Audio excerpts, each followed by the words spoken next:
All right, we're doing something a little bit different this week. Now, normally, as everyone knows, we host our lectures on Sunday afternoons at 2 o'clock. That's the usual thing we've been doing now for about 5 years.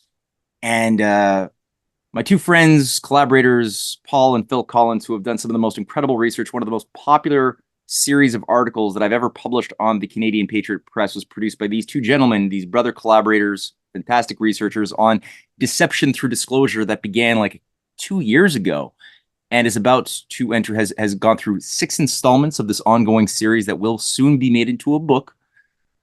Essay number 7 has been written, not published yet, but I think we might get tickled a little bit into some, or we'll be provided at least some of the insights that will be dropped as intellectual bombs in that 7th installment in the course of today's presentation, I'm sure. And like usual, once this is done, if we have a little bit of time, we might be able to open up for a bit of a Q&A. But I don't want to take anybody's time up. I know your time is valuable. You've done, again, guys, you blow me away. Your sense of interdisciplinary thinking, where you're not bound by any one particular myopic specialization, but you're able to take a step back, appreciate the intersection of a variety of seemingly different fields of political intelligence, science, history, philosophy, theology, has given you, I think, an edge, which is just so valuable and so lacking in today's alternative research world, or just research world in general. So I really appreciate your work. So however you want to approach today's presentation, this is the first time I've ever had both of you on at the same time. I'm honored by that as well. So I'll just throw the ball at you guys and let you just blow minds as you always do. Sure. Well, if you have no objections, I'll begin first, and then I'll turn it over to Paul once I conclude my portion of the presentation. So, like you said, we're discussing deception through disclosure. And of course, that word disclosure is quite the buzzword now because of one documentary and one subsequent feature film, which of course was Steven Spielberg's Disclosure Day. Well, Steven Spielberg's Disclosure Day, it attempts to dignify the heretical concept of an immanent parousia that assumes the form of an alien visitation. When I say immanent, I mean that's etymologically derived from the Latin words in manere, which means to remain within. So any object of immanent experience is an object that remains within the experiential limits of man.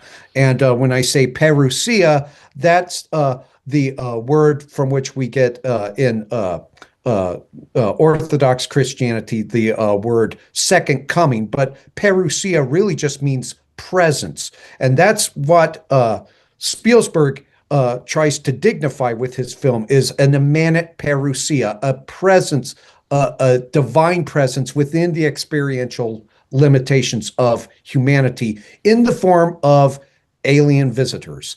Well, the film is awash in eschatological hope, albeit understood according to the neo-Gnostic prism of secularism. Eric Voegelin, he defined secularism as a radicalization of the earlier forms of paracletic immanentism because the experiential divinization of man is more radical in the secularist case. In other words, secularism intimates a strictly immanent divinity that is accessible through human experience. So this experience is so intense that it places man in the position of God, yet without reference to a transcendent order. Thus, secularism enthrones man as an immanent deity, an intramundane divinity. And Disclosure Day intimates such an apotheosis. The harbingers of this transfiguration are aliens who are tacitly interpreted in accordance with the neo-Gnostic hermeneutic of the Enlightenment theoretician Jacob Alevi, whom I, of course, have covered in a previous lecture. I believe it was entitled From Angels to Aliens with you. Jacob Alevi, he basically echoed the cosmological pessimism of his ancient Gnostic antecedents, and in so doing, he expressed this distinctly dysteleological contention that Earth is bereft of any purpose or design. And likewise, man's physical body constitutes a corporeal prison for apostate angels who must transcend their present purgatorial station and spiritually ascend to other planets. And of course, you see a lot of ufological belief systems that are derivative of this latter-day interplanetary Gnosticism, like Scientology, like Mormonism, even the Jim Jones, the founder of the the founder of the People's Temple. He had an exotheology that was derivative of Levy's neo-Gnostic narrative. But this Enlightenment era cameo of extraterrestrials and its corresponding theological view established the overall hermeneutic according to which the modern UFO phenomenon was understood. It is the dominant interpretive lens by which we understand the phenomenon now, at least as it's fed to us by the mass media, by entertainment. So suddenly the eschaton, the end of days, is transposed into the immanent sphere and is situated among the stars. So heaven, hell, angels, demons, God, all are suddenly redefined as the extraterrestrial occupants of the physical universe. And this neo-Gnostic portrayal of space pervades the views that typically circulate within the ufological community, which is extremely susceptible to manipulation by deep state operatives and dark elements of the intelligence community. According to researcher James Herrick, Levy was a possible, like I said, influence on the Church of Mormon and, of course, on Scientology, Joseph Smith and L. Ron Hubbard. But Levy's influence is also strongly detectable in Spielberg's work. For instance, Close Encounters of the Third Kind presented a theologized view of space with peerless cinematic finesse. Arguably, Close Encounters, viewed in tandem with Disclosure Day, constitutes an eschatologically themed duology. It's eschatologically themed because it presents an eschaton within history that asserts itself within history, precipitated by alien visitation. And through spectacular special effects and subtly composed images, Spielberg situates several eschatological hopes in space. And this transposition was intimated in the first draft of the film script of Close Encounters' first script, and given that that first script was given the conspicuously eschatological title "Kingdom Come." And this early version of Close Encounters was written by the theology-obsessed writer-director Paul Schrader. As its title suggests, the story situates Matthew chapter 6, verse 10 within a theological scaffolding closely akin to Levy's latter-day interplanetary Gnosticism. Once more, aliens are reinterpreted as angels, and their arrival is portrayed as a parousia. Frank Sinello, who has written a biography of Spielberg, synopsizes Kingdom Come script as follows. He says, quote unquote, and he's referring to Schrader, quote unquote, raised in a Protestant sect, Schrader wanted to graft the story of St. Paul onto a visitors from outer space story. In Schrader's version, his hero, Paul Van Owen, after St. Paul, is an Air Force officer assigned the task of disproving the existence of UFOs. Eventually, this doubting Thomas not only sees a UFO, but is abducted by one and whisked away from the earth. The climactic scene recreates the famous biblical passage where Paul is knocked off his horse by God and becomes a believer. In Schrader's script, God is replaced by extraterrestrials, unquote. So, as the name of Schrader's protagonist suggests, Kingdom Come radically interpreted the Damascus Road experience as the revelation of extraterrestrial intelligences possessing spiritual insights previously inaccessible to humanity. Now, Orthodox Christian soteriological concepts such as the believer's life of repentance, the redemption from sin, and the eventual realization of theosis, or that is to say, being brought into conformity with the image of the risen Christ, are supplanted by an updated version of gnosis, of secret knowledge.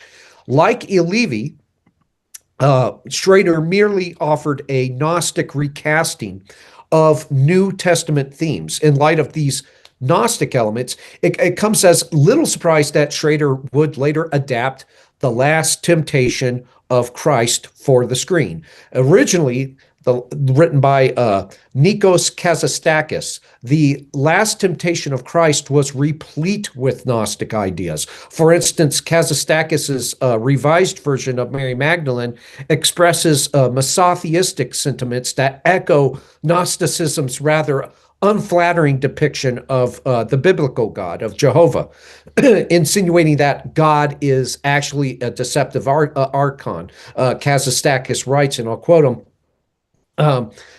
quote, Magdalene jumped and paced back and forth between the fire and the door. Her mind had grown furious. God is the great enemy, she was thinking. Yes, God, he never fails to intrude. He is evil, jealous. He won't let people be happy.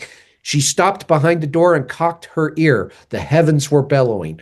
A whirlwind had arisen, and the pomegranates in the yard knocked against one another and were ready to break. Unquote. So one of Kazistakis' most conspicuous departures from the Gospels was his assertion that Christ survived the crucifixion. According to Peter Bien, Kazistakis imbibed this view from certain Gnostic texts. And this is what Peter Bien writes of Kazistakis, quote, he had also read in Gnostic literature, recording in his notebook, that this heresy claimed that Christ survived 18 months after the crucifixion, and in this time conveyed all of his major teachings to the disciples, unquote. Now, as any careful viewing of The Last Temptation of Christ will reveal, Schrader left much of Kazistakis' Gnostic themes unrevised. Evidently, these heretical ideas were not quite so offensive to Schrader's Protestant sensibilities. Similar ideas seem to be intimated throughout Kingdom Come. Unfortunately for Schrader, his draft of the script was not well received by either producer Julia Phillips or Spielberg. In fact, Schrader's Alien Gospel was summarily rejected and relegated to the limbo of unrealized artistic visions. Sorry, what's his name? His first name is Schrader. What? Paul Schrader. You'll probably recognize his name also in conjunction with the famous Scorsese film Taxi Driver. And of course, he was attached to The Last Temptation of Christ. But he adapted Kazistakis' Gnostic work for The Last Temptation of Christ. Yeah. And he's also the author of Kingdom Come, which was the precursor to Close Encounters.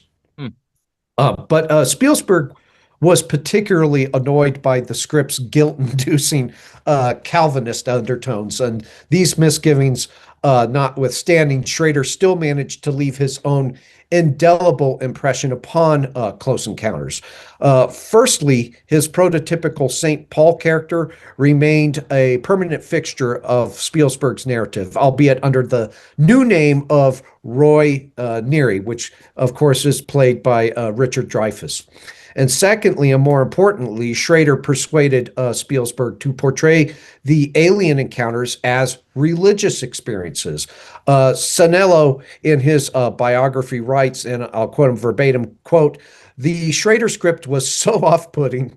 Close Encounters producer Julia Phillips wrote in her acerbic memoir that she didn't even show it to David Begelman, then head of production of Columbia. She wrote that Begelman has agreed not to read Schrader's first draft called Kingdom Come because I told him it would make him not want to make the movie. Certainly it was not a screenplay that Steven wanted to direct.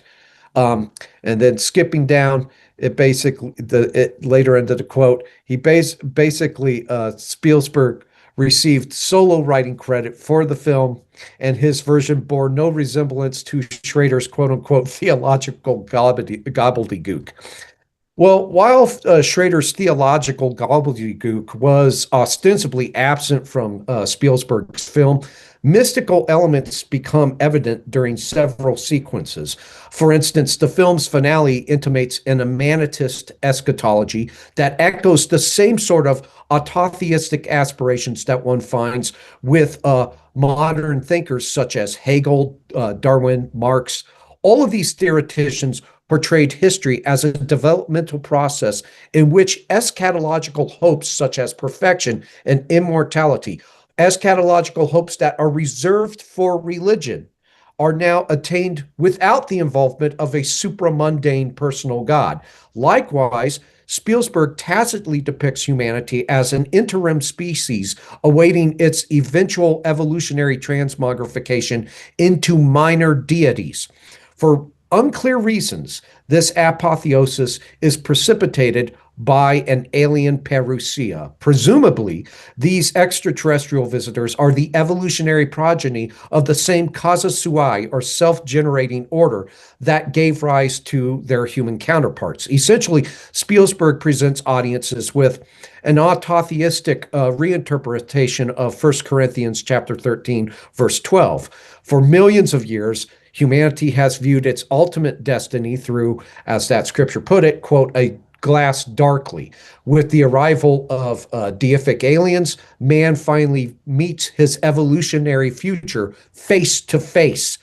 And examining Close Encounters' last few scenes, James Herrick writes in his book, quote, and his book is Scientific Mythologies, by the way, that's its title. He writes, quote, in the climactic scene of Spielberg's Close Encounters, alien beings emerged bathed in light from an enormous spacecraft to make contact with humans. Suggestively, these aliens look vaguely like some members of the gathered humans, waiting breathlessly for this moment of contact with a more advanced species.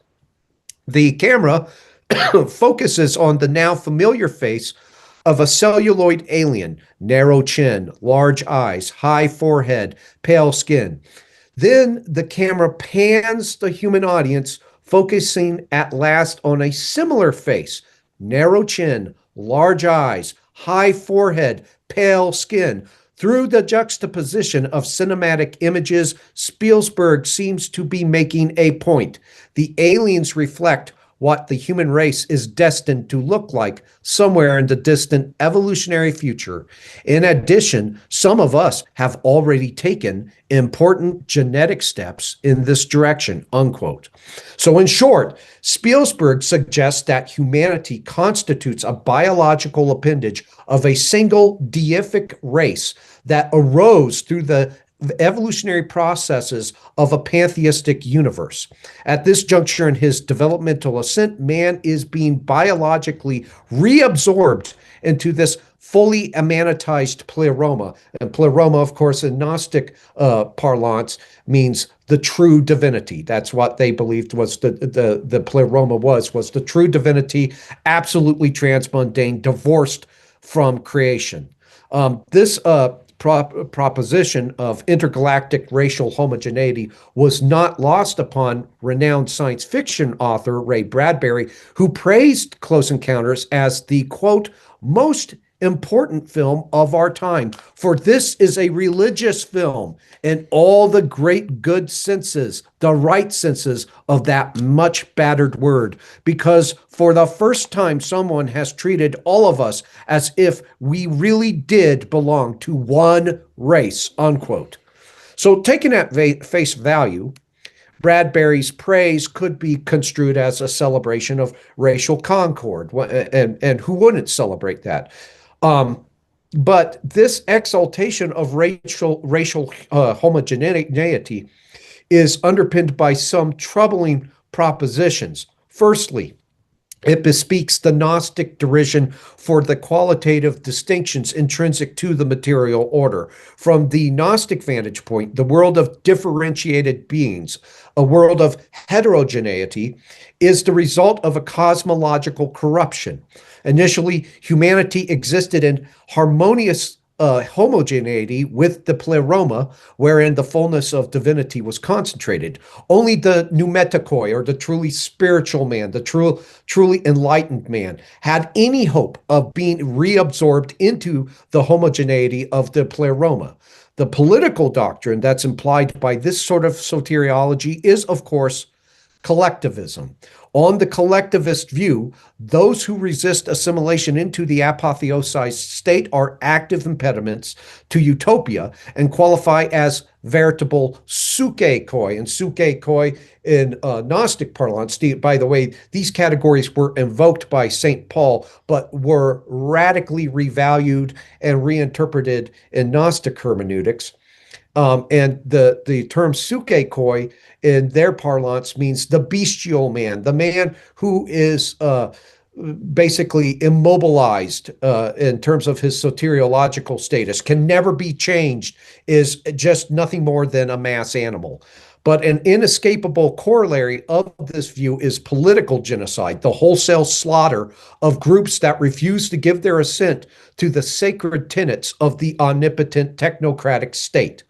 Secondly, the exaltation of radical racial homogeneity presupposes a hierarchical gradation in human development. The further removed a given evolutionary stage is from the original race, the more retrogressive its members are. Whether Spielberg realized it or not, the climactic scene of Close Encounters tacitly affirms such a racial caste system. Herrick observes certain thematic parallels between in the climactic scene of Close Encounters and Herbert Spencer's speculation that higher forms of humanity are distinguished by certain anatomical features. Think of for instance, the discredited eugenical science of phrenology, for instance. Of course, Spencer concluded that the Europeans possessed all the traits that would qualify a race for evolutionary superiority. Spielberg's alien parousia reveals to humanity a being that is even higher than the lovely European. Commenting on the parallels between Close Encounters and Spencerism, that is, the ideas of Herbert Spencer, Herrick writes, and I quote, Spielberg and Spencer seem to be reading the same script, unquote. In turn, that script seems to define a recurrent anthropological assumption that weaves its way through the narratives of most science fiction. Now deceased Orthodox Bishop Seraphim Rose summarizes this anthropological assumption as follows, quote, the center of the science fiction universe in place of the absent God is man, not usually man as he is now, but man as he will become in the future in accordance with the modern mythology of evolution, unquote. So a distinctly Nietzschean anthropology weaves its way through most sci-fi parables. Invariably, evolutionarily superior beings appear in science fiction stories, intimating a genetic hierarchy intrinsic to the cosmic order. From the developmentally gifted humans to technologically advanced aliens, science fiction has consistently presented audiences with a pantheon of absolutely immanent deities, of intramundane divinities. But during the final scenes of Close Encounters, a minister reads Psalm chapter 91, verse 11, as Roy Norrie is granted the unique honor of being taken by the visiting aliens. Of course, this familiar passage declares, quote, for he shall give his angels charge over thee, to keep thee in all thy ways, unquote. It is no coincidence that this particular passage is recited just before Spielberg's protagonist ascends in what essentially amounts to an alien rapture. Few scenes could more succinctly encapsulate Elevi's Gnostic angelology, the interplanetary latter-day interplanetary Gnosticism of Jacob Elevi, reiterated on celluloid. Herrick summarizes, quote, alien culture, it is suggested, will become for us a source of innumerable insights, certainly scientific, perhaps also spiritual, unquote. Now, this association of spiritual enlightenment with alien beings has become commonplace in contemporary pop culture. For unspecified reasons, extraterrestrials or evolutionary overmen have been designated the keepers of gnosis, of secret knowledge. Presumably, the successful delivery of this gnosis to a terrestrial vanguard of pneumatikoi will facilitate humanity's transfiguration into superhumanity. And Herrick explains, quote, in Gnostic systems, to know and embrace gnosis is to find salvation. Increasingly, in the artifacts of our pop culture, gnosis has come to be associated with extraterrestrials or other non-human entities.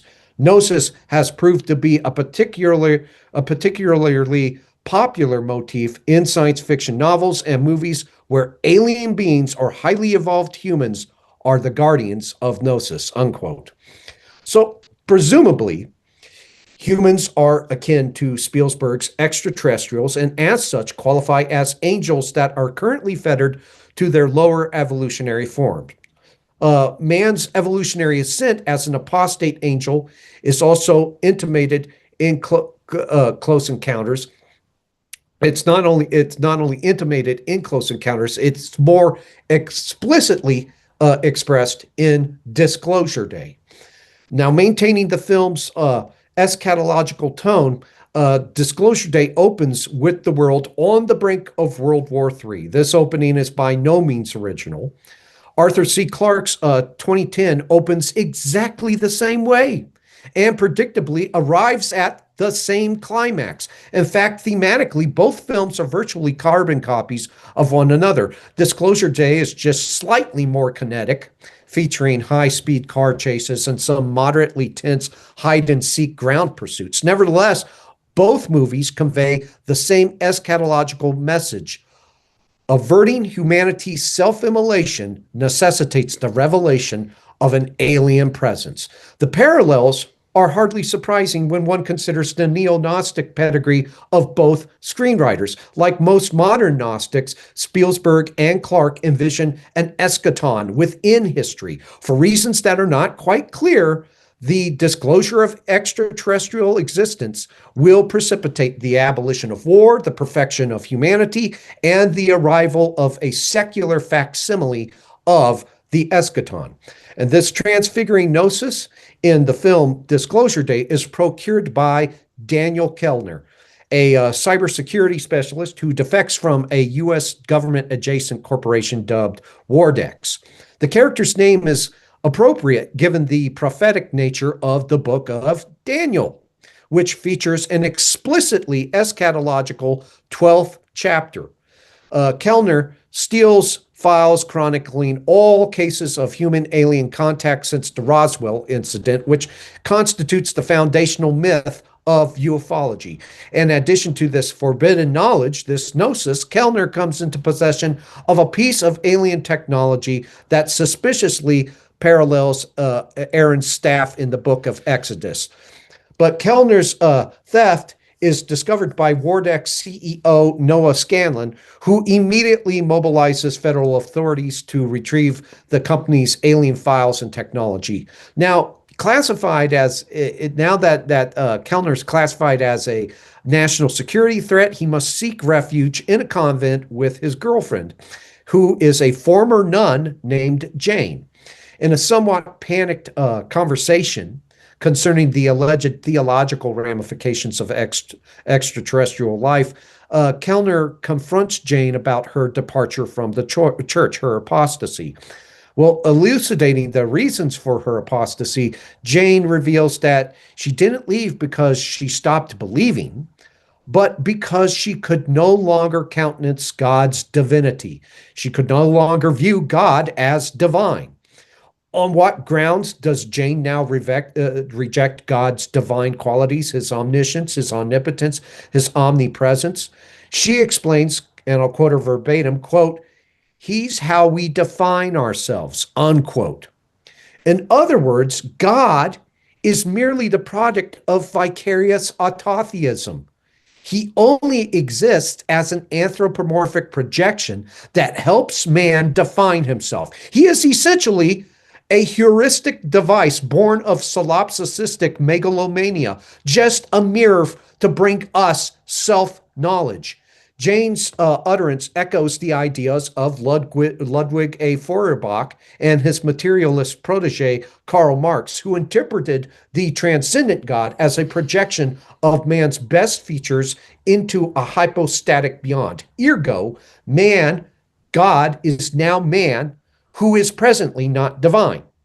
According to Jane, the true divinity, that is to say, the pleroma, is incarnated by extraterrestrials. The former nun declares, and I quote, "We've been raised to believe in a supreme being, and now you want to show us actual supreme beings." Thus, the divine is rendered as exclusively immanent through the attribution of deific traits to extraterrestrials. Meanwhile, the God of Christianity is the anthropomorphic projection of an amnestic deity called man, a divine amnesiac. This deity's re-enthronement will be intimated later in the film. At any rate, through this two-pronged critique, Spielberg asserts that the traditional theistic conception of God originated in the minds of primitive minds who misidentified and mythologized intergalactic travelers. Because these explorers exhibit all of the requisite traits of a deity, they are in toto the true God. Ergo, God occupies the ontological confines of the physical universe and is by definition exclusively immanent. Of course, such a conception is logically unsustainable because it renders God contingent. Contingent beings have a definite origin and exist only because of other causative factors such as gravity and oxygen. However, on Orthodox Christianity, God is unoriginated and exists necessarily, not contingently. Moreover, he exists in a state of atemporality, unfettered from the chronemic categories such as beginning and end. None of these qualities are commensurate with an exclusively immanent deity. They do, however, comport with the intramundane divinity posited by one of the chief promulgators of the alien myth, H.G. Wells. In his theological tract entitled God the Invisible King, Wells proposes the existence of a finite God experienced in the human heart. And one has to laugh at this phrase, finite God, because it's a juxtaposition of irreconcilable terms, of mutually exclusive categories. But Wells's finite God seeks to abolish death, much in the same way that transhumanists do.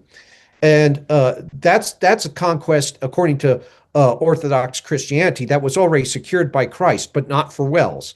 Of course, Wells's God will not accomplish this conquest through miracles such as the incarnation or the resurrection. Instead, he will construct a global theocracy wherein so-called over-individuation will be defeated and perpetually advancing human knowledge will act as a weapon against death. Now, ideologized, this theology is expressed as the political doctrines of collectivism and globalism. God becomes the apotheosized state, reabsorbing citizens into its divine corpus. Globalism merely expands this process of radical homogenization beyond the confines of any given locality. Now, Wells's oligarchical pedigree can be established with great ease. During 1884 and 1885, the budding scribe of scientific romances studied at the Normal School of Science in South Kensington under Darwin's chief apologist, Thomas Henry Huxley, T.H. Huxley.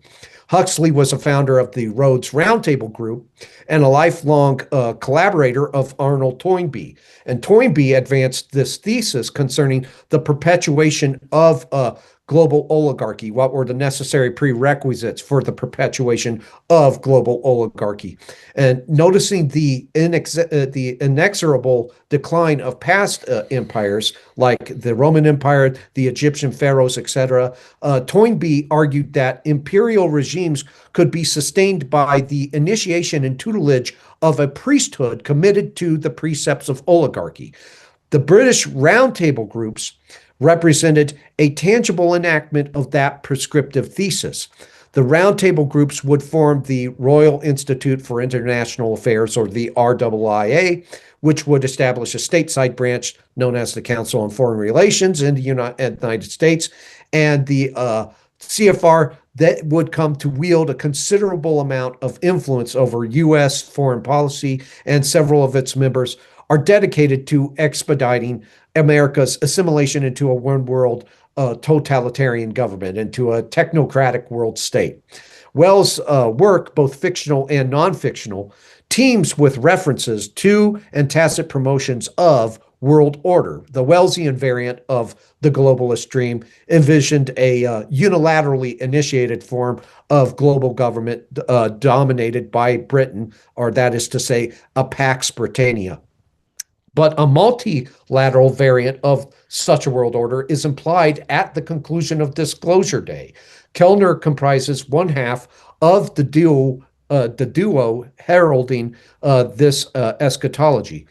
The other prophet of the alien parousia is Margaret Fairchild, a meteorologist working at a small news channel in Kansas City. And in a grotesque parody of Pentecost, as it was presented in Acts chapter 2, a shape-shifting alien masquerading as a bird descends upon Fairchild and awakens in her several charismatic gifts. These include speaking in extraterrestrial tongues and changing her appearance a la Christ on the road to Emmaus, which we find in the book of Luke, chapter 24, verses 13 to 35. Fairchild inadvertently reveals her gift of alien tongues during a live broadcast, which Kellner watches and correctly interprets. The message that he interprets delivered by Fairchild is as followed, and I quote, "Don't be afraid of what you don't know." Unquote. So with this utterance, Spielberg advances a normative epistemic position of indiscriminate credulity. Gone is the biblical exhortation to, quote unquote, test the spirits that we find in 1 John chapter 4, verse 1. Instead, humanity is encouraged to simply accept the new alien evangel at face value. Now, together, Kellner and Fairchild, they constitute this transvalued version of the two witnesses in Revelation chapter 11, testifying to the alien's soteriological mission. However, these two witnesses cannot fully access their extraterrestrial charisms without first consulting Hugo Wakefield, a Wardex whistleblower tacitly modeled on the late Professor John Mack. Of course, Mack is most recognized for his work with alleged UFO abductees, whom he believed to be an entirely different genetic type than the rest of humanity, a result of human and alien hybridization. And this divergent genetic heritage has endowed abductees with a greater mental flexibility and a heightened sensitivity to higher modes of experience. They just now become the new mystics and shamans for a secular era, acting as conduits for otherwise inaccessible knowledge from higher intelligences, or gnosis. On Mack's view, abductees comprise nothing less than a new type of human being. And herein is the myth of celestial bloodlines, which Jacques Vallée characterizes as anti-democratic and totalitarian. This myth echoes Jacob Levy's latter-day interplanetary Gnosticism, which depicted humans as angels fettered by physical embodiment. Of course, the word angel is etymologically derived from the Greek term angelos, which means messenger. The message of Spielberg's aliens is evolutionary. They have traveled to Earth to guide those who are ready to evolve. And according to Wakefield, the evolutionary advantage that humanity lacks is empathy, the ability to emotionally resonate with others. The aliens allegedly possess this trait and have chosen Fairchild and Kellner to cultivate it within the human herd. And again, we see Spielberg tacitly promoting a normative epistemic posture of indiscriminate credulity. After all, emotions can be potentially misleading and should only inform one's decision-making to a very limited extent. However, Spielberg portrays uncritical emotional resonance as superior to careful discernment. Man must learn to emotionally resonate with everyone else, the tenability of people's varying moral postures notwithstanding. But under the guidance of Wakefield, Kellner and Fairchild learned that they were abducted by extraterrestrials as children. Their alien captors subject them to horrific experiments, which produced the duo's unique powers. And at this juncture, Jane's earlier Feuerbachian utterance becomes significant. As was previously observed, Jane tacitly asserted that God is actually the product of vicarious autotheism. Such an assertion is hardly novel. In fact, some Gnostic texts make the same claim. Humanity once existed as part of the divine in consubstantiality with God, but had fallen into spiritual amnesia concerning this prelapsarian unity. Now man is prone to projecting his forgotten divine nature onto beings that are external to him. Such a contention is expressed in the Gospel of Philip, wherein it's declared, quote, "In the beginning God created humans. Now, however, humans are creating God. Such is the way of this world. Humans invent gods and worship their creations. It would be better for such gods to worship humans." Feuerbach later echoes this autotheistic proclamation, declaring, quote, "Man was already in God, was already God himself before God became man," unquote. In other words, man preceded God. Feuerbach states, quote, "But that which in religion holds the first place, namely God, is, as we have shown, in itself and according to the truth, the second, for it is only the nature of man regarded objectively, and that which to religion is the second, namely man, must therefore be constituted and declared the first," unquote. So on Feuerbach, God was merely the nature of man considered or regarded objectively. This objective view of humanity removes man from the first place and relegates him to the second. In reality, man is the first cause and prime mover. He was a deity who divested himself of his own divinity. Instead of recognizing his own divinity, man projects it onto an ethereal other, which he dubs God. Thus, God is merely an anthropomorphic projection. Knowledge of man's deific status stipulates a shift in vantage point from absolute objectivity to absolute subjectivity. Feuerbach further asserted that all of God's divine traits really amounted to reflections of the human hope to overcome finitude. And in and of itself, such a hope is legitimate. It is even acknowledged by the theandric humanism that constitutes the core of Orthodox Christian anthropology. Man was never meant to be limited by the constraints of entropy and death. Man was meant to be eternal. In truth, finitude is an aberrant corollary stemming from a prelapsarian diminution in the human condition. So the ultimate symptom of finitude, namely death, will be conquered on Orthodox eschatology and soteriology. However, Orthodox Christianity adamantly asserts that the conquest of finitude can only be achieved through God's grace. In contradistinction, Feuerbach rendered a similar eschatological hope attainable through the reclamation of man's deific projection. Marx, who was strongly influenced by Feuerbach, envisioned the same eschaton as a consequence of historical determinism. Looming on the horizon for both theoreticians was the retrieval of man's deific projection and his glorious transfiguration. So, this transfiguration, the only way that man arrives at it is it's through the attainment of self-knowledge. That is the new gnosis, the revelation to man of himself. And Kellner and Fairchild arrive at self-knowledge by revisiting their experiences of alien abduction. In so doing, they draw their deific projections back into themselves and are apotheosized. Initiating this transfiguration, Hugo tells Margaret, quote, "You'll know everything, more than what was ever humanly possible," unquote. So essentially, Hugo is alluding to the deific trait of omniscience, which sits dormant within Kellner and Wakefield.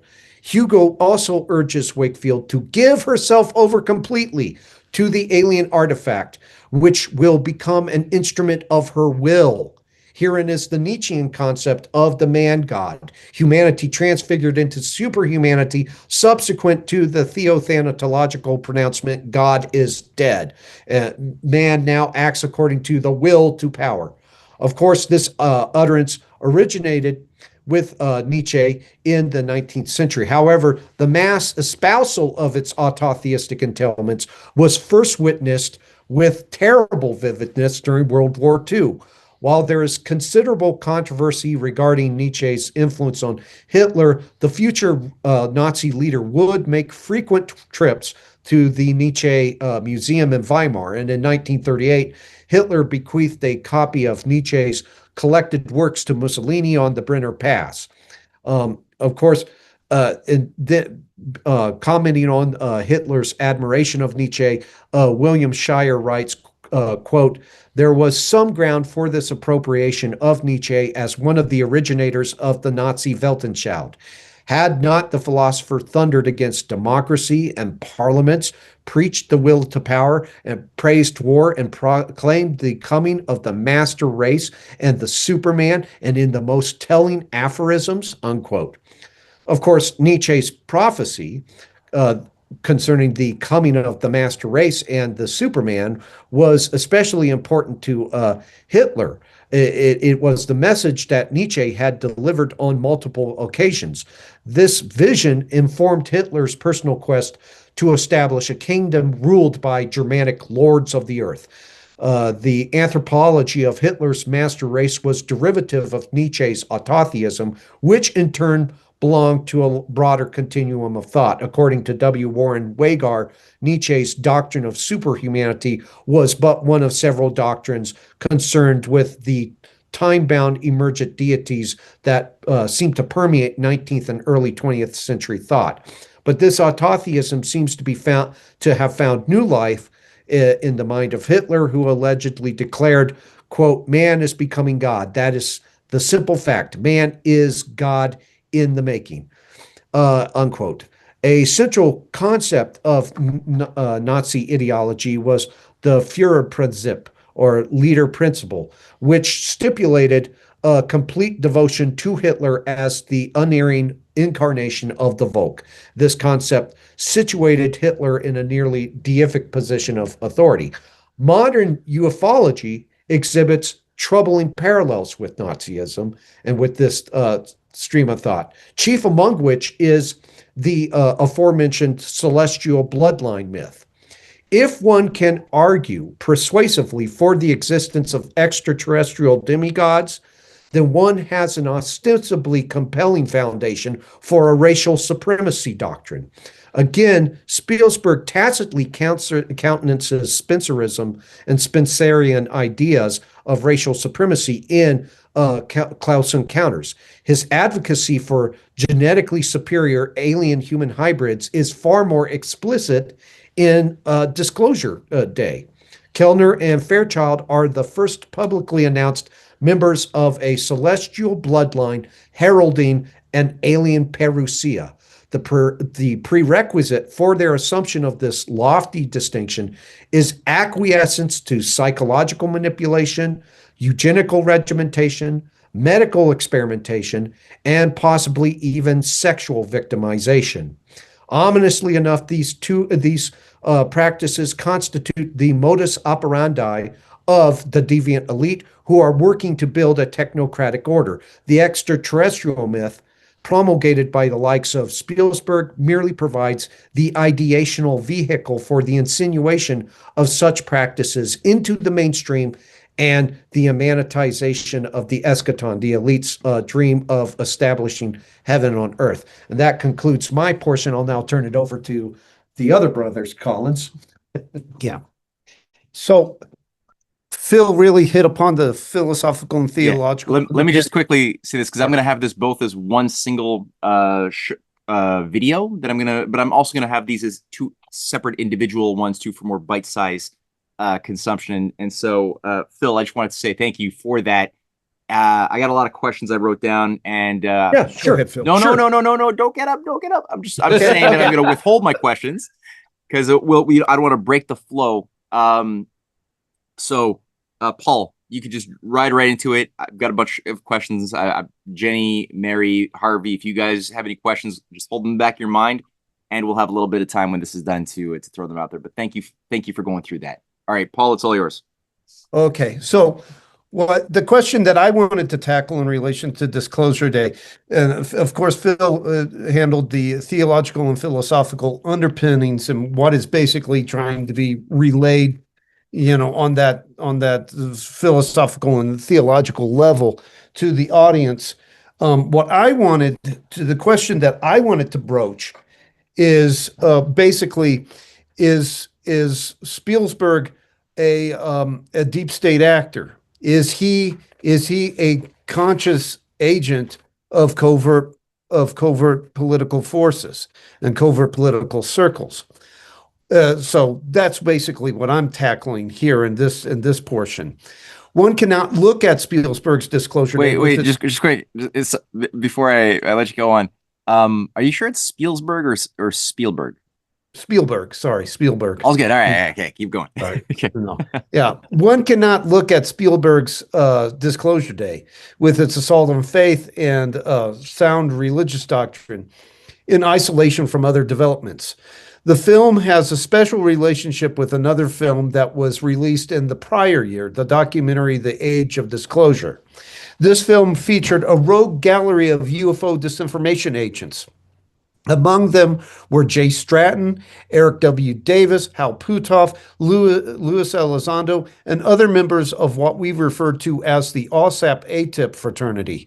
This group operated officially as the Advanced Aerospace Weapons Systems Applications Program, OSAP, and then unofficially as the Advanced Aerospace Threat Identification Program, ATIP. This OSAP ATIP fraternity was identified by a February 2024 report released by the Department of Defense's All-Domain Anomaly Resolution Office, or AARO, as the party, and they were identified by AARO as the party responsible for disseminating wild, unsubstantiated tales of extraterrestrial, unidentified aerial phenomena, UAP, and secret programs involved in reverse engineering of alien technologies. In a section of that report entitled Accounts of USG, which stands for U.S. government, United States government, investigatory programs since 1945, the AARO report provides background on the Advanced Aerospace Weapons Systems Application Program, OSAP, and that particular incarnation of the fraternity, and then moves on to a description provides some background on the ATIP incarnation. The report provides OSAP's standard history, pointing out that the program was established in 2009 by the Defense Intelligence Agency, DIA, in coordination with the Office of the Undersecretary of Defense for Intelligence, quote, to assess long-term and over-the-horizon foreign advanced aerospace threats to the United States, unquote. The report also points out that the program was managed by the DIA and involved in a private sector organization that was contracted by the government. That would be Bigelow's group, which I'll be going into Robert Bigelow a little bit later. The report shares a very interesting fact. The ATIP incarnation of the program, quote, was never an official DoD program, unquote. According to the AARO report, quote, after OSAP was canceled, the ATIP moniker was used by some individuals associated with an informal, unofficial UAP community of interest within DoD that researched UAP sightings from military observers as part of their ancillary job duties, unquote.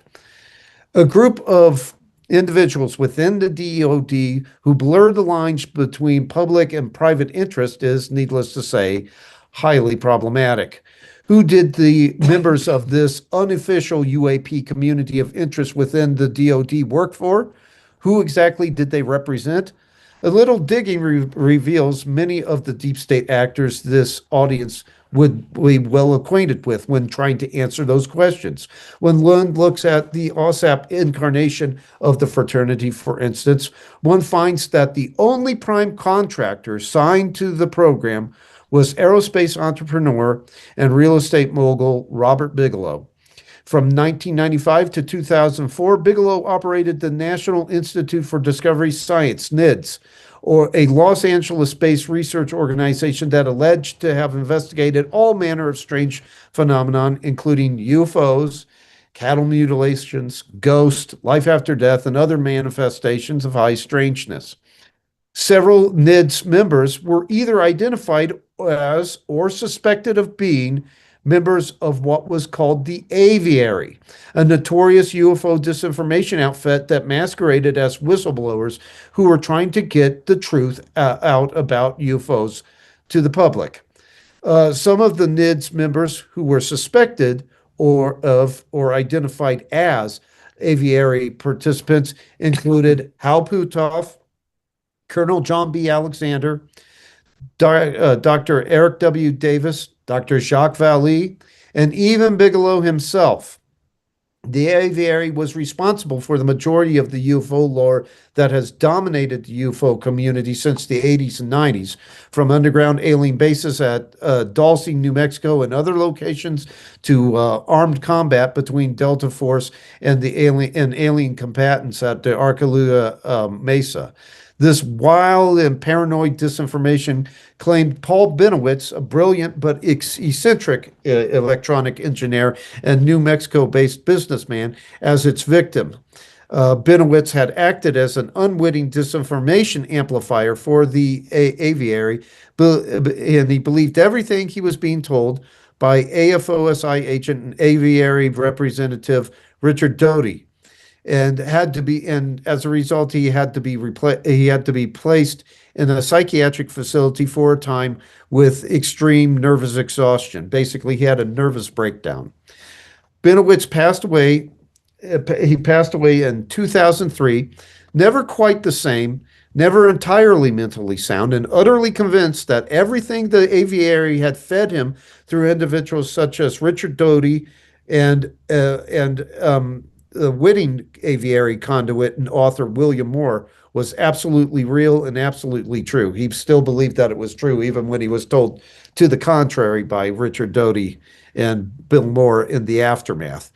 In addition to all this, Bigelow's NIDS group seems to have acted as a midwife for OSAP.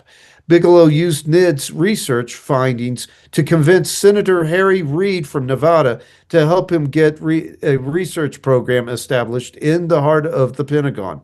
NIDS presentations and discussions mesmerized Reid. Reid became a stalwart supporter and was one of 3 legislators who lobbied the Senate Appropriations Defense Subcommittee for the money that OSAP needed to operate.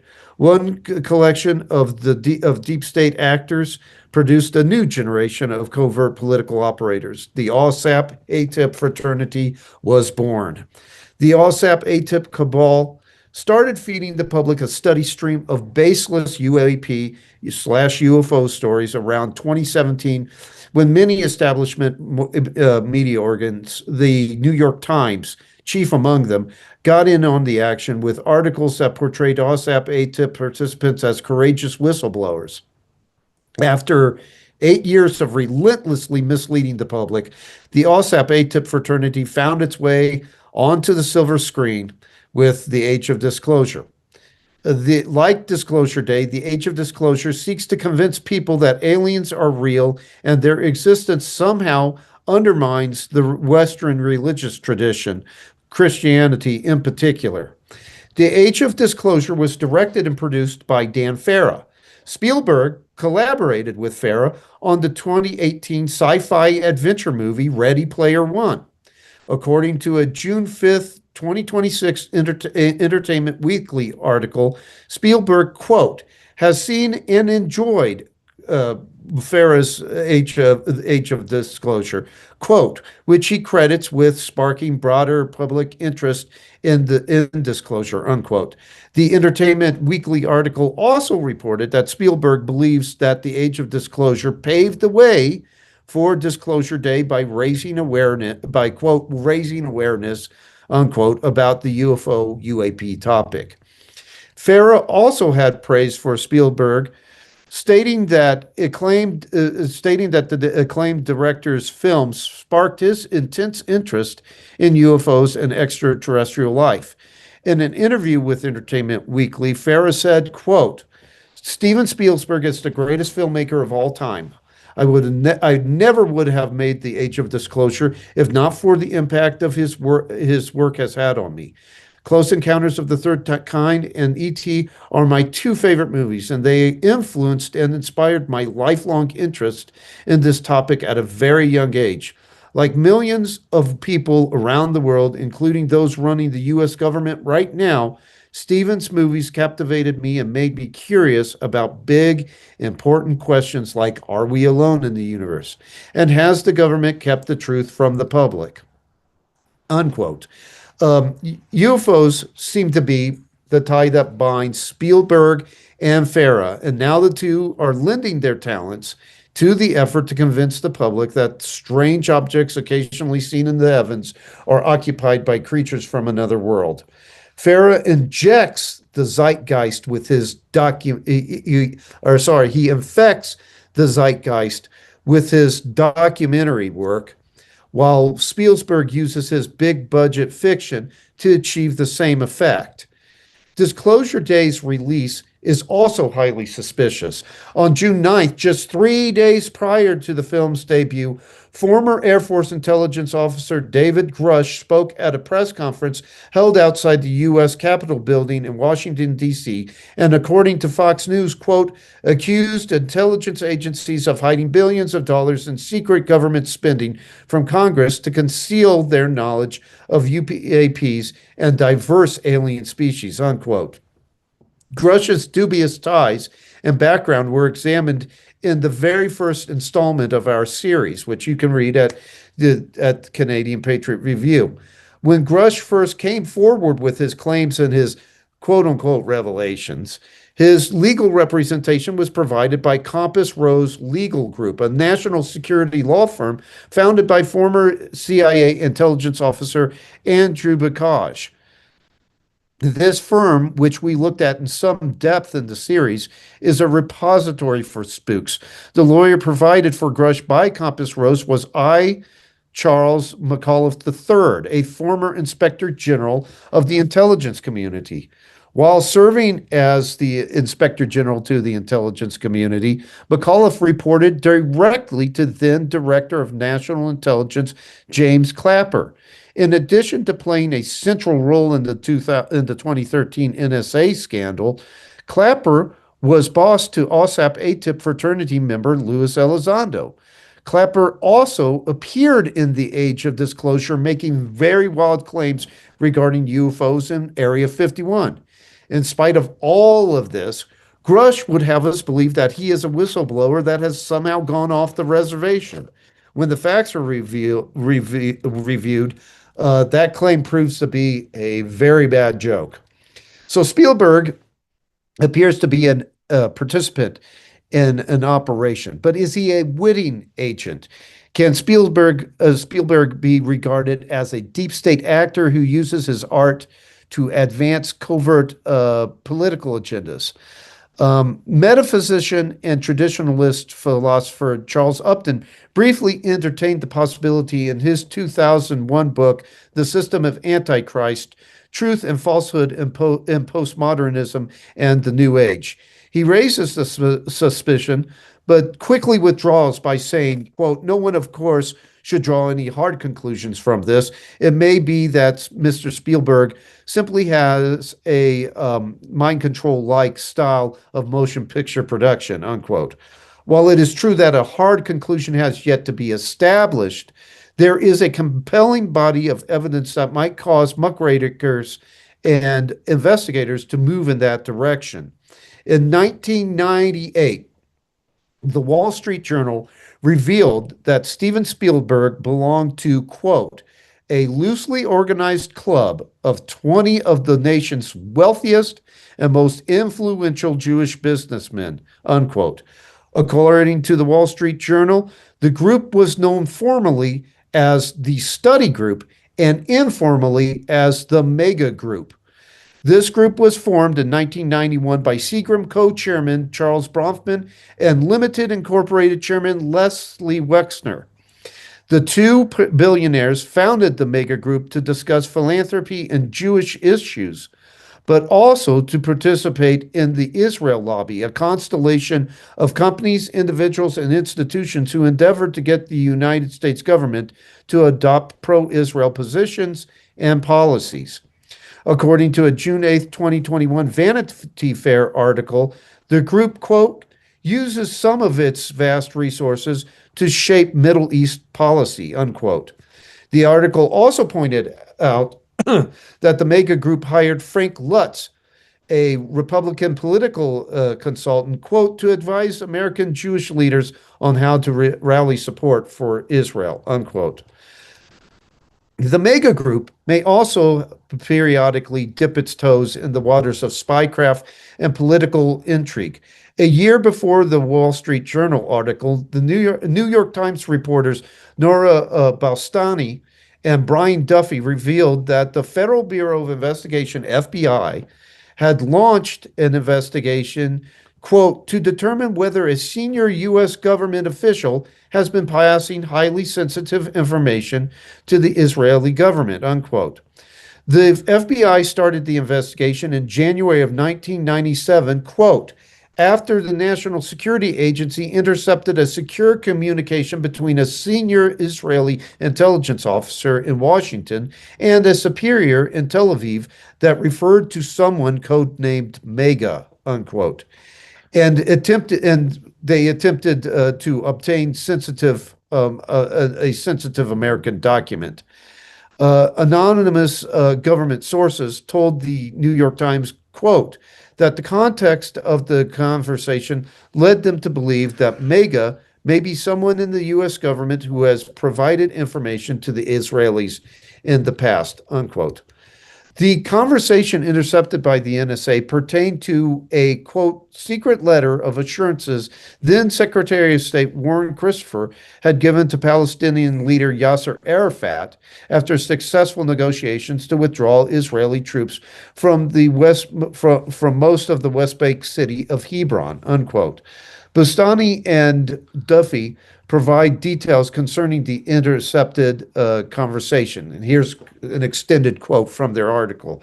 Quote, in the intercepted conversation, according to two U.S. officials, the Israeli intelligence officer informed his superior in Tel Aviv that Israeli ambassador Eliyahu Ben Elazar had asked him whether he could obtain a copy of the letter given to Arafat by Christopher on January 16th, the day after the Hebron Accord was signed by Arafat and Israeli Prime Minister Benjamin Netanyahu. According to a source who viewed a copy of the NSA transcript of the conversation, the intelligence officer speaking in Hebrew said, quote, the ambassador wants me to go to Mega to get a copy of this letter. The source said the supervisor in Tel Aviv rejected the request, saying, this is not something we use Mega for, unquote. The intercepted communication between the Israeli intelligence officials described by the New York Times as quote, two officers of Mossad was sensitive enough to be recalled by the NSA 12 hours after its distribution. One U.S. official told the New York Times that the communication, quote, was taken off the street, unquote. The withdrawal may have been done to prevent an erosion of American-Israeli relations, but it may have also been meant to keep Mega's real identity concealed. So who was Mega? Was it a single official in the government? Was it several people? There is a possibility that the Mega referred to in the intercepted conversation was the group that was founded by Bronfman and Wexner. Spielberg's association with the mega group provides him with a portal into the world of covert politics. Forces from that world may periodically call upon Spielberg to use his art in a way that is advantageous to elite deviants and covert political circles. In the case of Disclosure Day, Spielberg appears to be participating in an operation that seeks to bring on a period of false disclosure. During this false disclosure period, portions of the government claim to capitulate to pressure to end the concealment of UFO information, and a steady stream of disinformation pours out, reshaping the zeitgeist. This fake disclosure period will be used to achieve many goals and many agendas. The most significant goal pursued by the fake disclosure period, however, is the erosion of the Western religious tradition generally and Christianity specifically. The Abrahamic faiths, apostolically based Christianity in particular, are regarded to be nothing but an obstacle to the goals of the oligarchs. What many people don't seem to realize is that we have been here before. As Phil and I watched the events of the last few years unfold, we have found ourselves repeatedly saying it's starting to look a lot like 1974 all over again. We say that because there was a fake disclosure operation in 1974 that does not look that all too different from the one that is transpiring now. The centerpiece of that 1974 fake disclosure was a documentary entitled UFOs Past, Present, and Future, and it's also known under the much more dramatic title, UFOs, It Has Begun. This now infamous film, according to a November 13th, 1974 Observer Reporter article, was, quote, completed with the help of the Department of Defense and NASA, unquote. The release of the film was preceded by some fanfare with at least one organization, the Westmoreland County UFO Study Group, boldly declaring, quote, with some measure of smugness recently that the U.S. government and the scientific community is finally admitting UFOs exist, unquote. The documentary was hyped as being part of, quote, a carefully planned program extending over a period of years that would include, quote, the release of government material. That release of government material was supposed to take place through several different mediums, including, quote, printed material, as well as national television specials and motion pictures, unquote. Big promises were made, so were those 1974 promises kept? If they had been kept, the world today, in all likelihood, would have been a much different place. The great disappointment that would become UFOs Past, Present, and Future found its beginnings in 1974, 2 years prior to the documentary's embarrassing release. It was then that Robert Emenegger and his production partner, Alan Sandler, received a request from the Pentagon to assist the Department of Defense in a public relations improvement. Emenegger's and Sandler's image building effort would take the form of a film that, in the words of Mark Pilkington, quote, would focus on some of the more exotic things going on in the military at the time, unquote. While doing the research for the film, both Emenegger and Sandler were permitted to see some new developments in the realm of defense that can only be described as amazing. Emenegger shares some of those developments, which included dolphins that were trained by the Navy, atomic fusion developments, the ability to interface the mind with computers, dogs trained in reconnaissance and bomb location. But all this new technology, well, it was fascinating, but Emenegger and Sandler did not think that it would be enough to impress an audience. When Emenegger and Sandler made it known that they needed to present something much more remarkable to the public, the Pentagon promised to deliver by giving the dual access to what the military had in the realm of UFOs. So an invitation to California's Norton Air Force Base was extended to Immenager and Sandler, and the two soon found themselves meeting with the base's Air Force Office of Special Investigations, AFOSI head, and another security officer named Paul Shardle. According to Pilkington, Shardle possessed, quote, AFOSI connections and was charged with the task of acquiring film for the United States Air Force. In addition, the Pentagon facilitated a meeting between Immenager and Sandler and two high-ranking Air Force officials. The first individual was Colonel George Weinbrenner, the commander of the Foreign Technology Division, FTD, at Wright-Patterson Air Force Base. Later known as the National Air and Space Intelligence Center, the FTD is described by Pilkington as, quote, the Air Force's hub for any technology that isn't theirs, unquote. The second individual was Colonel William Coleman, the Air Force's chief information and officer and former liaison officer to Project Blue Book, a famous U.S. Air Force study of UFOs that began in 1952 and ended in 1970.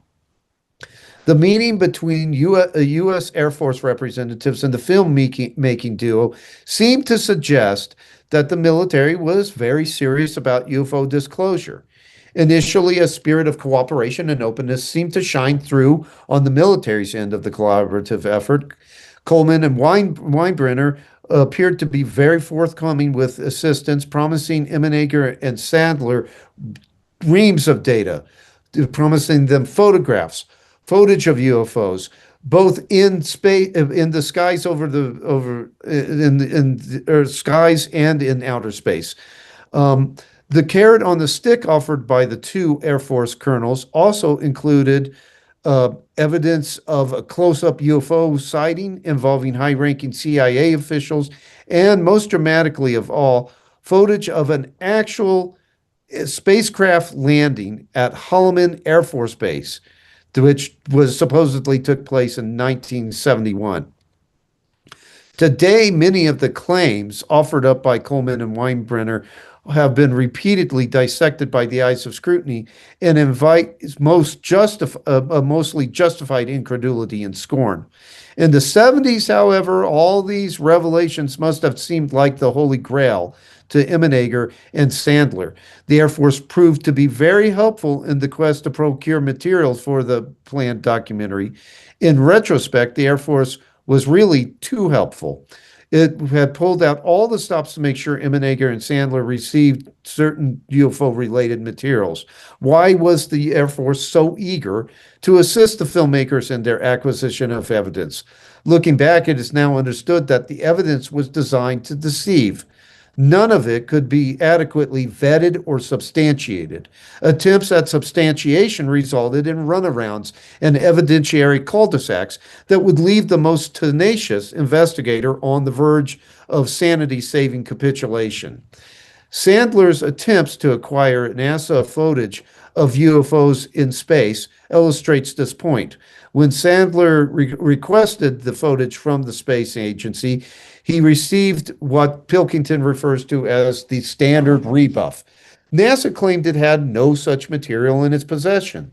Sandler refused to accept the space agency's denials and turned to the Air Force for assistance in his search.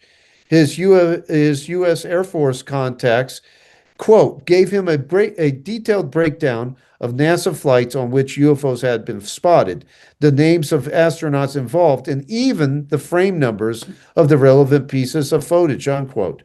Armed with this arsenal, Sandler returned to NASA and received the materials he had been seeking. The images, however, could not be described as smoking guns. The photographs and film received, quote, contained nothing more dramatic than indistinct blobs and blurs, unquote. For researcher Mark Pilkington, the dubious nature of the materials raised suspicion. He writes, quote, why the Air Force went to such great lengths to provide the filmmakers with such ambiguous material is just one of the many questions surrounding the affair. unquote. Perhaps the dissemination of such unconvincing disinformation betrays the low opinion that those behind the UFO deception have for their targets.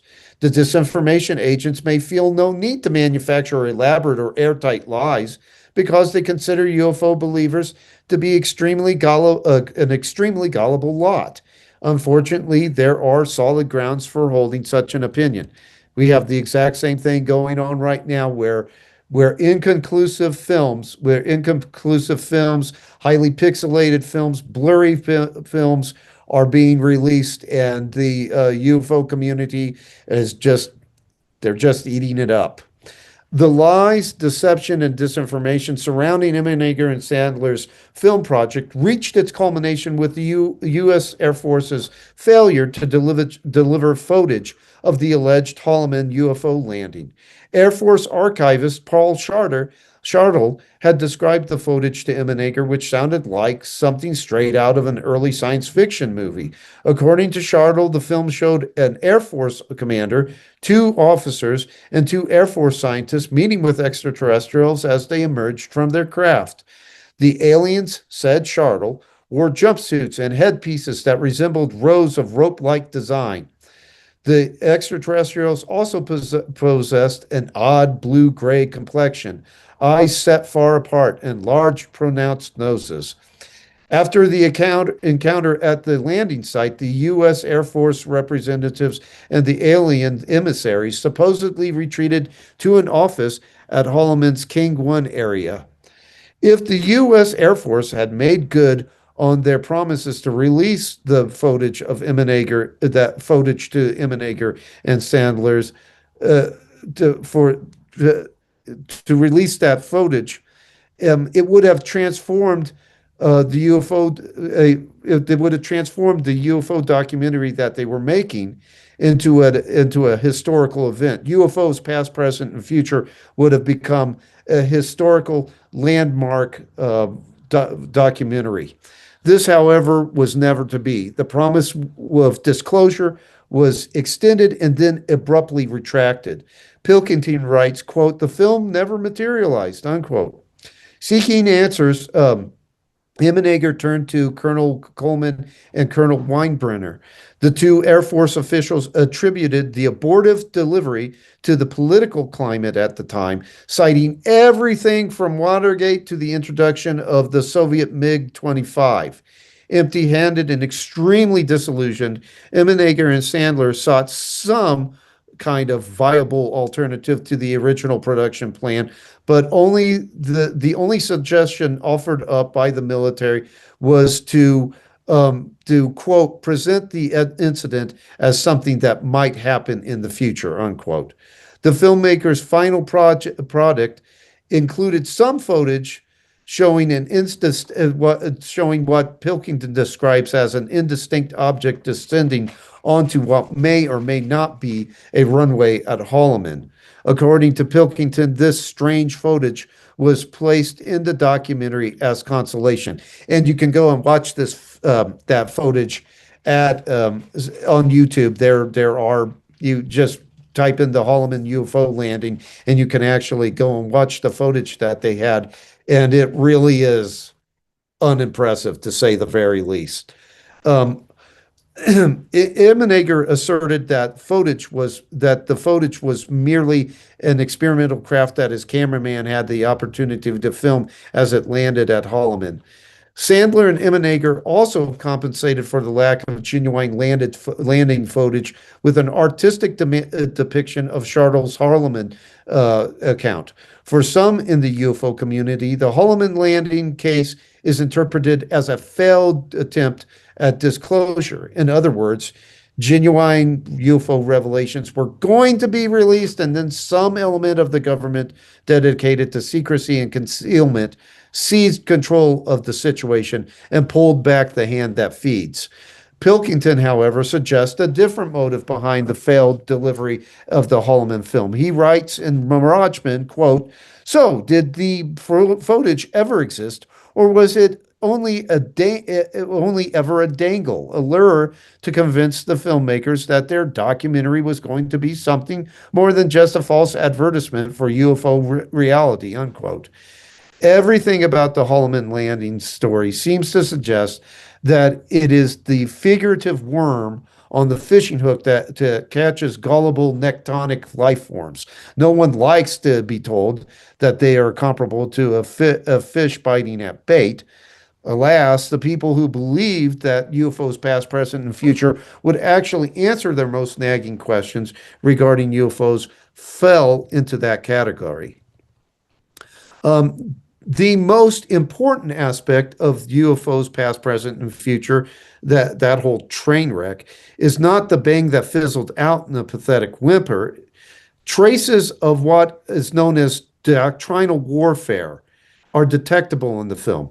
And we go into the concept of doctrinal warfare as it was perfected by the Central Intelligence Agency and other psychological warfare experts here in the United States. We go into that in part 7 of the forthcoming 7th installment of the series.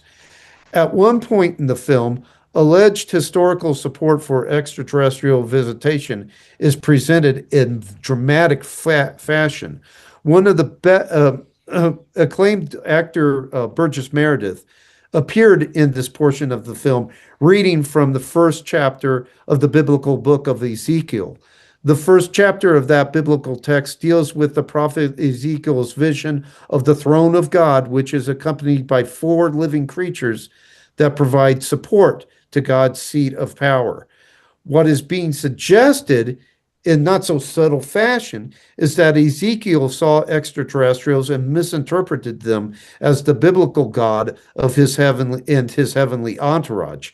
This is an intentional distortion of the vision given to Ezekiel, which, according to Charles Upton, quote, was not a sensual vision of meaningless and deliberately paradoxical aerial acrobats produced by the jinn, which is a term for otherworldly creatures that appear in Arabian myths and in the Islamic Quran, but an intellectual vision of God's creative power manifesting in and as the universe, unquote.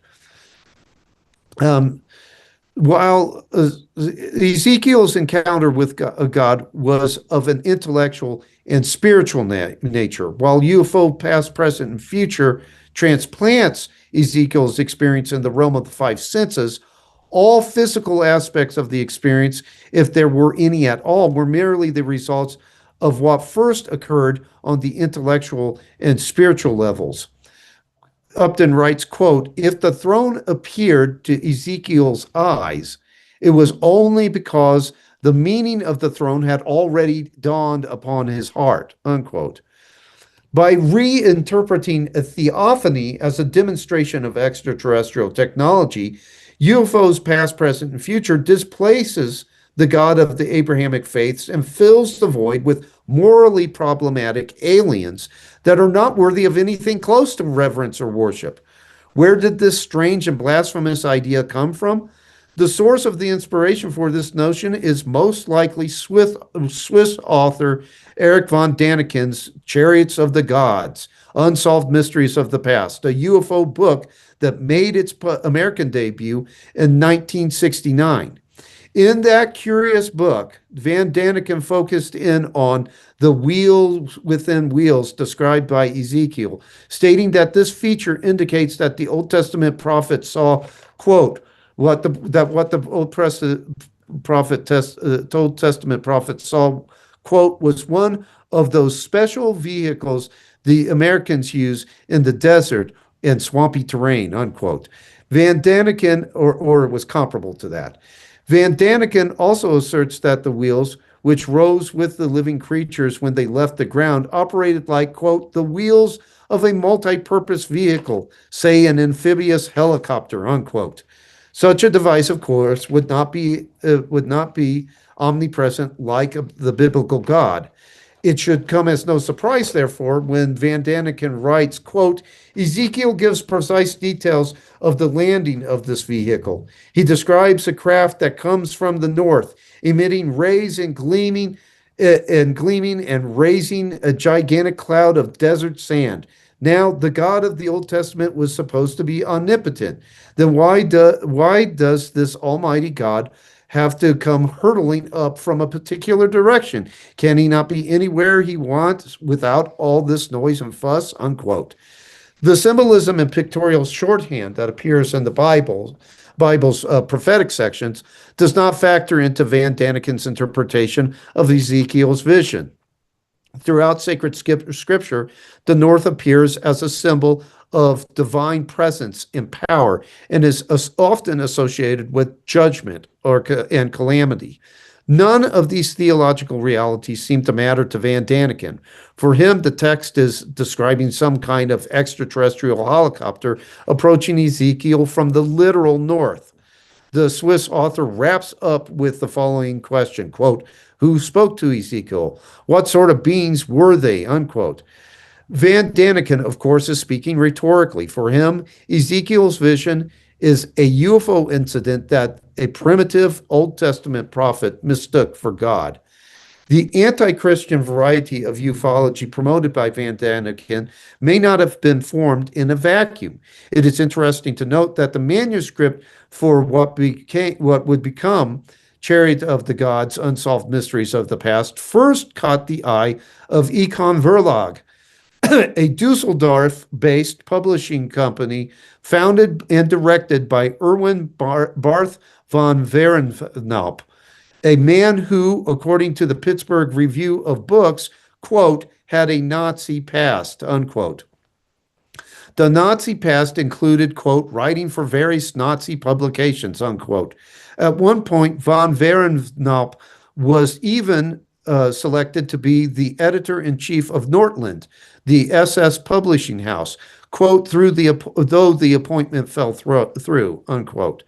Econ Verlag wanted to publish Van Daniken's work, but, quote, they required a substantial rewrite. The task of rewrites fell to one Wilhelm Udermann. Regarding Udermann, Hannibal Hamlin writes in the Pittsburgh Review of Books, quote, Udermann had been a screenwriter and film producer in the 50s and 60s, but in the 30s and 40s, he had been an ardent Nazi. He edited the party paper, the Volkskrieger Beobachter, and enthusiastically, I'm probably slaughtering that name, and enthusiastically celebrated Hitler and promoted Nazi ideals in several other books. Like many run-of-the-mill Nazis, Udermann fell below the radar of the Nuremberg trials and moved into the German film industry, unquote. What's his first name? What's the first name? Utz Udermann. UTZ was first name. Udermann, last name Utermann. And I don't include it in my presentation, but I believe that he was also hired to do the script for the documentary version of Chariot of the Gods. Working under the pseudonym Wilhelm Rogersdorf, Udermann took to making significant revisions to Van Daniken's manuscript. The end result appears to have been a literary work heavily influenced by Nazi ideology. A Nazi presence can even be felt in the book's introduction, which includes a dedication to one-time SS Sturmbannführer and head of the Nazi rocket program, Werner von Braun.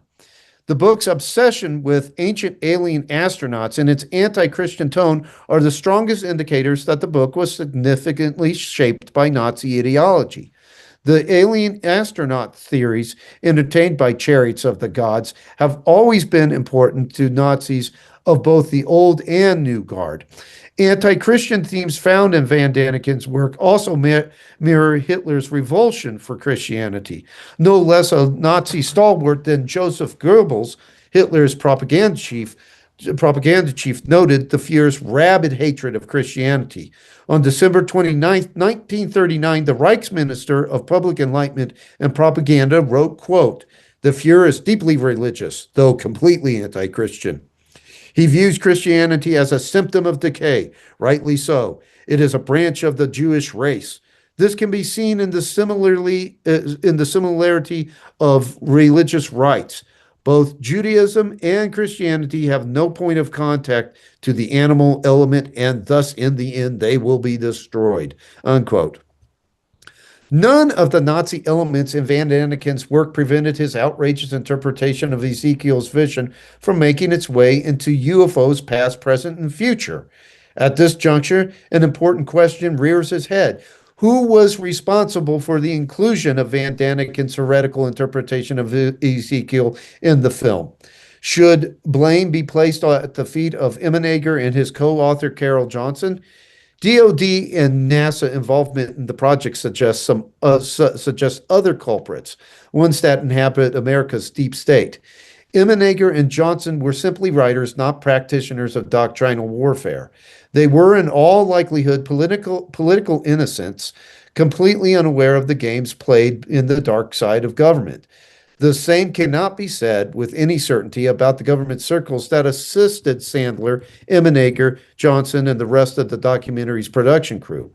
Most likely, deep state actors within the government saw to it that Van Daniken's dubious material was placed in the film.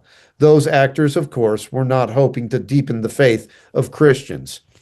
3 years after the UFO past, present, and future letdown, Spielberg released a film that would help periodically revive the fake disclosure that was initiated in 1974. That film was Close Encounters of the Third Kind. Philip has already provided something of a deep dive into that 1977 movie. There are many scenes regarded to be memorable in Close Encounters, and among those are the closing scenes that depict the initiation of an exchange program.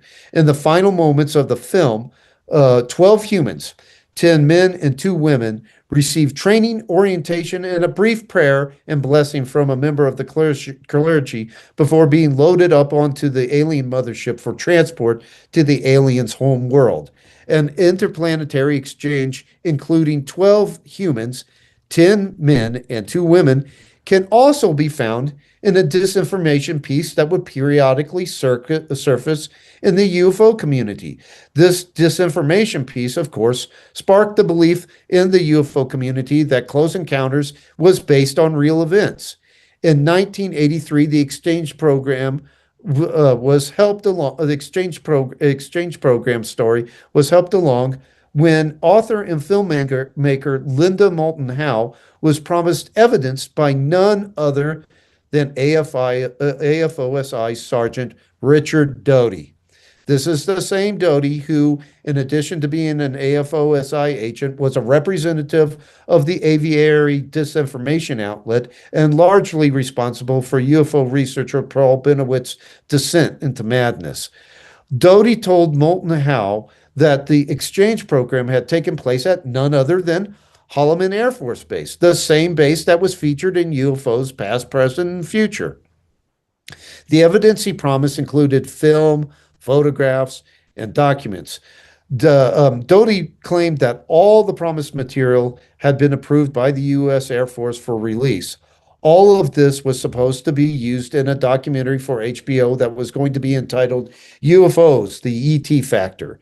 That film failed to launch, however, after Doty strung Moulton Howe along for a time and then finally informed her that he had changed his mind and would not give her the promised material. The exchange program disinformation refused to die. The exchange program disinformation refused to die, resurfacing in 2005 when former government employee Victor Martinez's email discussion group received a series of emails from an alleged retired government employee regarding a top secret exchange program between Earthlings and aliens known as Project Serpo. Once again, it was claimed that Close Encounters was based on a true event and that an exchange program existed. The anonymous emails claimed that 12 humans had been to the aliens' homeworld, a highly radioactive planet called Serpo, and some of them had even come back to Earth and been debriefed. While Martinez found the Serpo story convincing, computer network specialist Stephen Broadbent thought it best to investigate the claims before accepting them. He was able to trace the emails to a consumer broadband IP address in Albuquerque, New Mexico. Mark Pilkington writes, quote, "This fingered Rick," which was Richard Doty, the only member of the group known actually to exist outside of cyberspace as the probable sender of the original emails, if not the source of the Serpo material itself, unquote. Yes, Richard Doty was part of the email discussion group, and he was most likely the one that came up with the emails. So, looking from our vantage point in 2026, it's hard to say, I feel any kind of shock. But so again, the question is raised, this evidence seems to indicate, whether it be close encounters of the third kind and its involvement in the UFOs, past, present, and future affairs, its involvement in the Serpo disinformation, or the current Disclosure Day movie and its heavy reliance on the OSAP ATIP fraternity and the fraternity members' stories, because it relies heavily on the testimony of people like Luis Elizondo and Davis Crush. It just raises the question again: is Spielberg a disinformation agent? Is he a deep state actor that's basically using his art to basically advance this disclosure deception?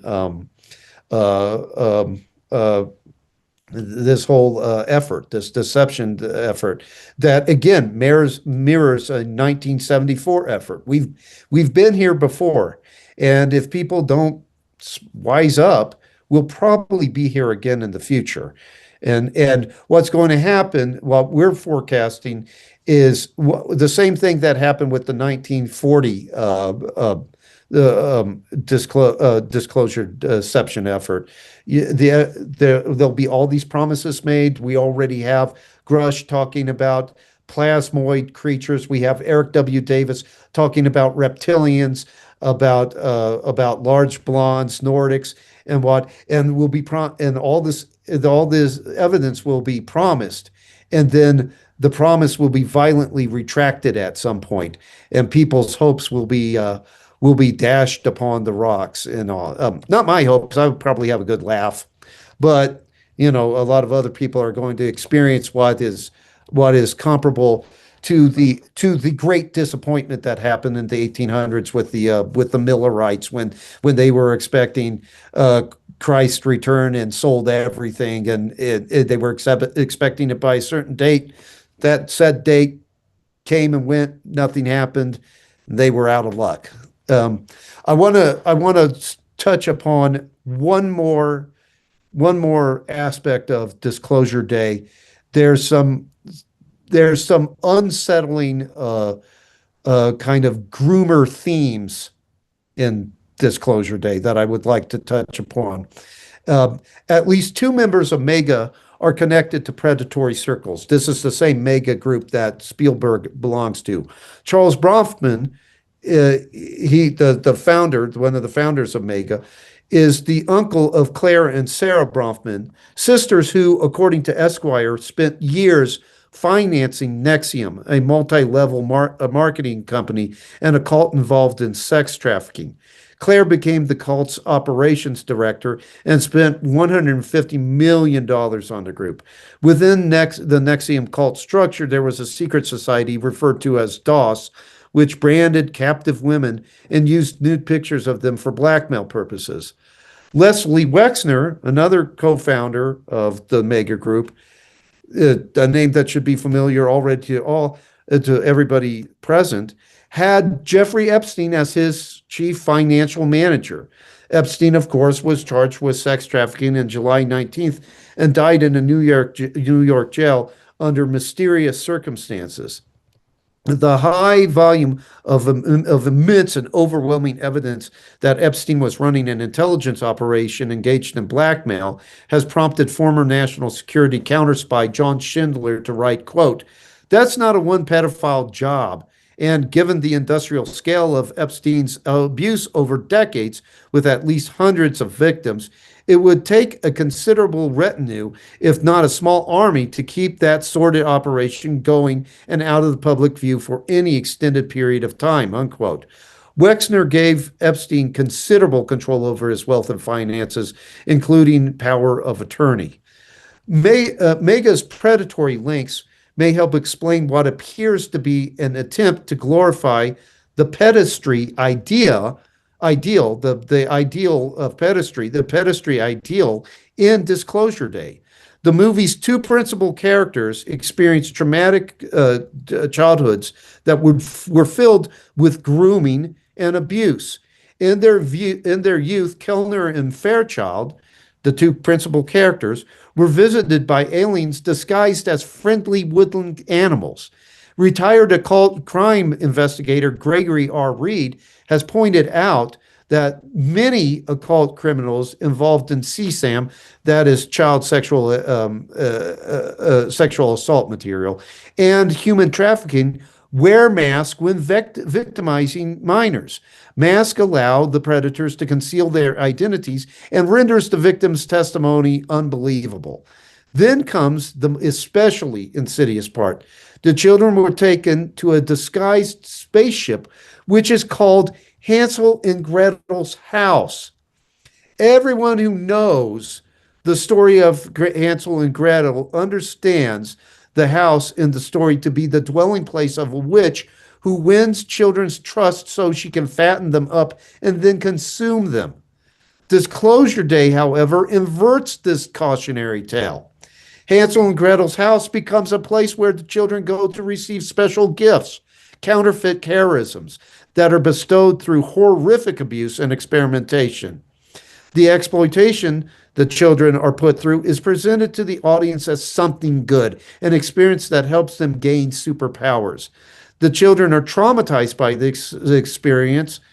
The children are traumatized by this experience, understandable given the cruelty of the procedures they are subjected to. The trauma that they bring with them into childhood, from childhood into adulthood, however, is supposed to be the greatest gift that has ever been given to them, making all the pain and abuse worth it. Untouched and in its original form, the Grimm Brothers fairy tale provides a very important message.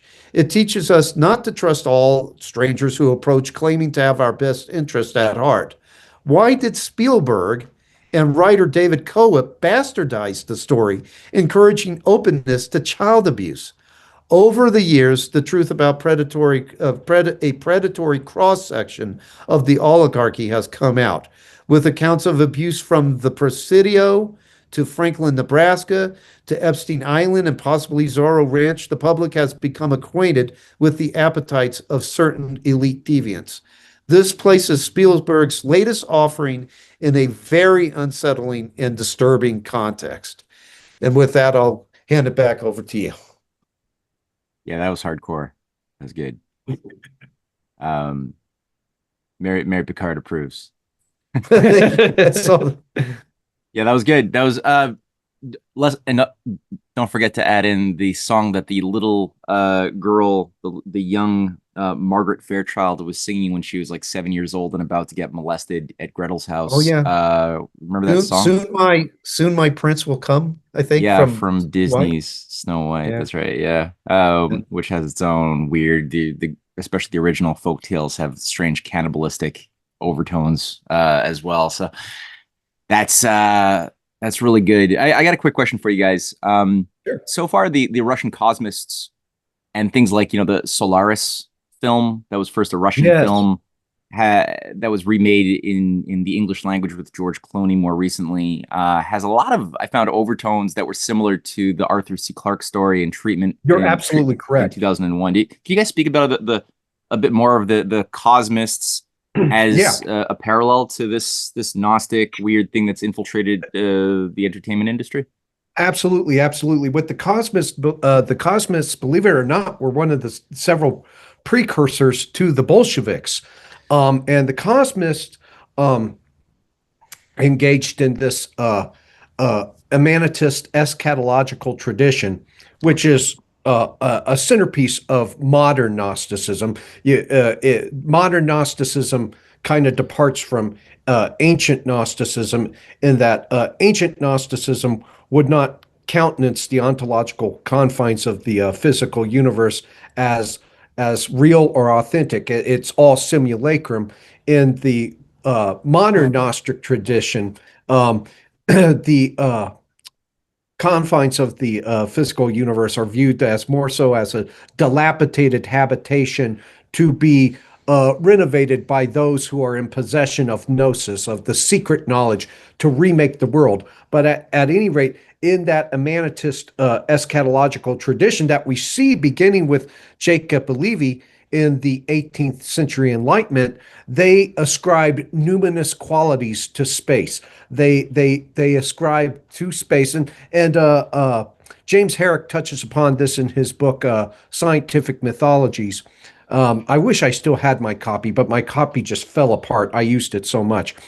Um, Space suddenly becomes for reasons that are inexplicable, it becomes the realm where matters of heaven, hell, life after death, judgment, all of those themes which are reserved for the eschatological aspects of religion. All of those are now meant to be deliberated in space. And the cosmists believed that in space one could actually resurrect dead human beings through a process of atomic restructuring. That for some reason taking a corpse into space would allow you to reconfigure the atoms and resuscitate life. But at any rate, the you'll notice that those same themes, the themes of the cosmists, turn up in the original Solaris. What was the name of the writer? It was Learnoff, I believe. I'm probably butchering his name, but and I've tried to find any sort of connection between him and the cosmists, and heretofore I've not found it. But it's a very suspicious conceptual and thematic uh, uh, uh, continuity, some connective sinews philosophically and theologically between his work and the philosophical convictions of the cosmists. And all of this theme of the space being the numinous realm. Now it's made its way over here, and you constantly find it in science fiction works such as Contact, which of course that was adapted into film with Jodie Foster. She encounters her dead father in space. Of course, Star Trek 3, The Search for Spock, for reasons inexplicable to us. The planet of Vulcan seems to be a place where one can experience resurrection.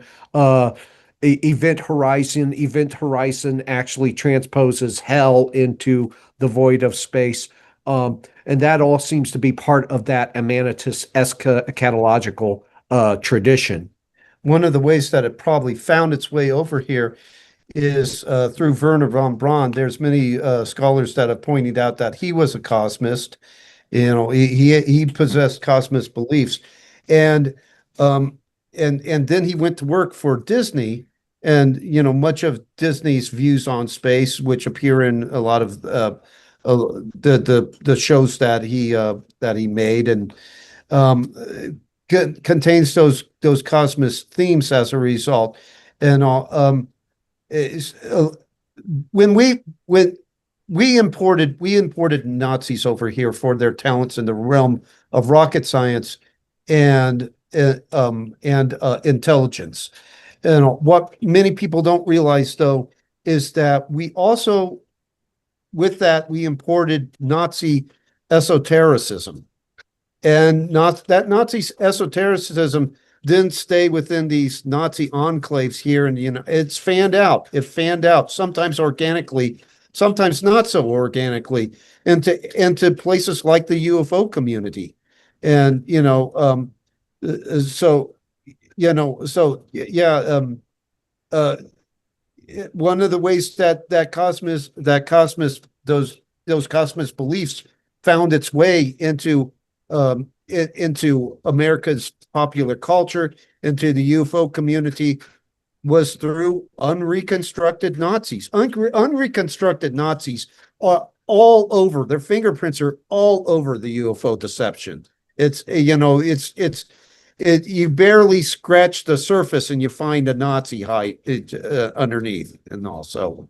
I was wondering if in your research, so I noticed that there's a big overlap of the Russian occultists, and especially around the White Russians, that a lot of them left, obviously, after the Bolshevik Revolution.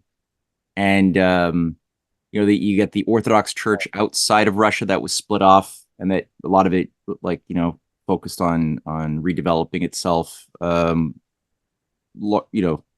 think it was reintegrated back in 2010 or something like that with the official Russian church. But you got that in the early 20s breaking off.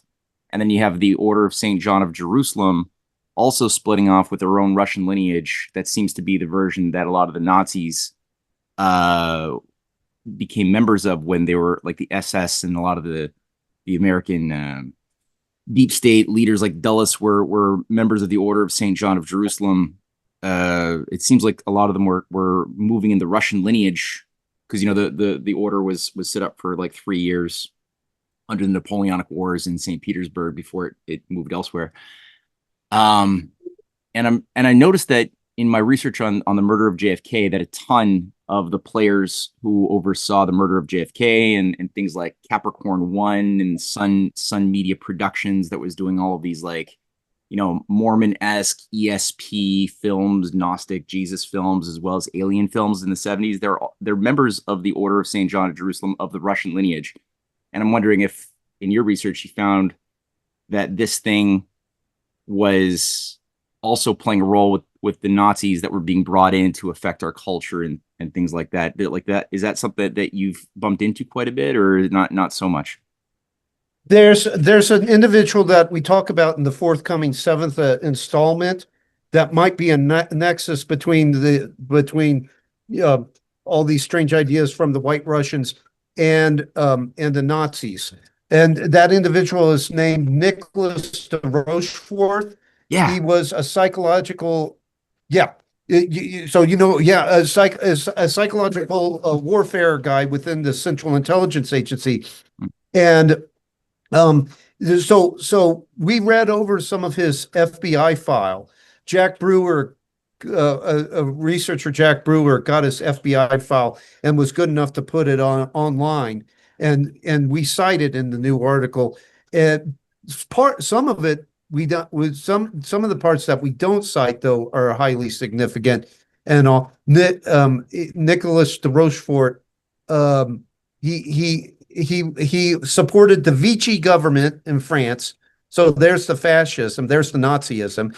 He also supported rearmament of the Germans to fight the Soviet Union. And I believe he was of Russian descent, and there was some White Russian background there. I believe he definitely supported the White Russians. Yeah. Well, he was also a member of NICAP, the he was Investigations Committee on Aerial Phenomena. So yeah, he was one of the. Yeah, that's why I bring him up. He was one of those founding members of NICAP, with Joseph Bryan, probably was responsible for Donald Kehoe's ouster and all. Donald Kehoe was not totally lily white, but he was kicked out by the CIA. What happened is that, he, of course, he was involved with NICAP and involved with UFO high strangeness. What also happened is he got involved with an individual named Charles Lowry, who was an American minister who basically helped the CIA and worked with the CIA, worked with the Nixon administration to perfect doctrinal warfare. And yeah, doctrinal warfare, we bring it up, we talk about it, we even cite the CIA documents regarding doctrinal warfare in the new article. Doctrinal warfare is a non-kinetic form of warfare that seeks to defeat your enemy by changing their ideology. What is their foundational ideology? It is their religion. So you subvert their religions. And that's what doctrinal warfare was used to do. It was used to colonize. It was used to colonize Catholicism. It was used to colonize Buddhism. And so when we what we assert is that when Nicholas de Rochefort began working with Lowry, that you had a merger of UFO deception with doctrinal warfare. You end up coming up with this UFO themed doctrinal warfare and all. The two just merged because there was always a complementarity there between the two things. And yeah, and that's in the forthcoming seventh installment, like I said, the seventh installment of the series when it comes out. Cool. Has Bluebeam come up in your research as well? Like I only know a little bit from Serge Monat and back in the 90s. And definitely there's that kind of like the utilization of holograms to make it appear as though things are in the sky. We've seen little testing out of different technologies like Jesus over Brazil and stuff. But what is Bluebeam in your mind at this point? And like, do you think there's something to it as far as the use of advanced holograms to mess with people's heads? Oh, definitely holograms are being used. I forget which one of the articles, but we cited some it was either the suggestion or the actual employment of holographs in service of the UFO deception. I'll have to go back and review that. Bluebeam, though, to me, just seems like a research dead end. You can't find much about this Frenchman. You can't find much outside of what he asserted. You can't. It would be helpful if there was like government documents that actually stated explicitly, use that term, blue beam. It's kind of like the Collins elite. Nick Redfern insists that he met members of the Collins elite. Yeah. All he produces is one single piece of paper, and all. Luis Elizondo insists that the Collins elite exist, and all. And of course, you can trust him. But where's the paper trail? Where's the documents that explicitly say Collins elite, that use that term? The same thing holds true with Bluebeam. Where's the documents that it almost becomes an evidentiary cul-de-sac, and there seems to be a lot more stronger trails that a muckraker can follow, to basically show that the whole UFO thing is one big psyop. There just seems to be stronger leads to follow. Absolutely. Stuff. Couldn't agree more. I appreciate that answer. That's good. And yeah, the Collins lead. I read Nick Redfern's book, and it does seem, I kind of suspect that the guy himself is a self-aware disinformation operative. He's got a bit of an occulty vibe to his way of speaking. Or writing. That's just my hypothesis. I found it strange with the book. His first contact with the Collins elite is located out of Offutt Air Force Base. If you go back to that trial of Paul Bonazzi back in the 90s and all, it was established that Michael Aquino was working out of Offutt. And so and then like Redfern also talks about collaboration between the Collins elite and Operation Often, which was a CIA operation led by Sidney Gottlieb, that included harnessing full-blown Satanism.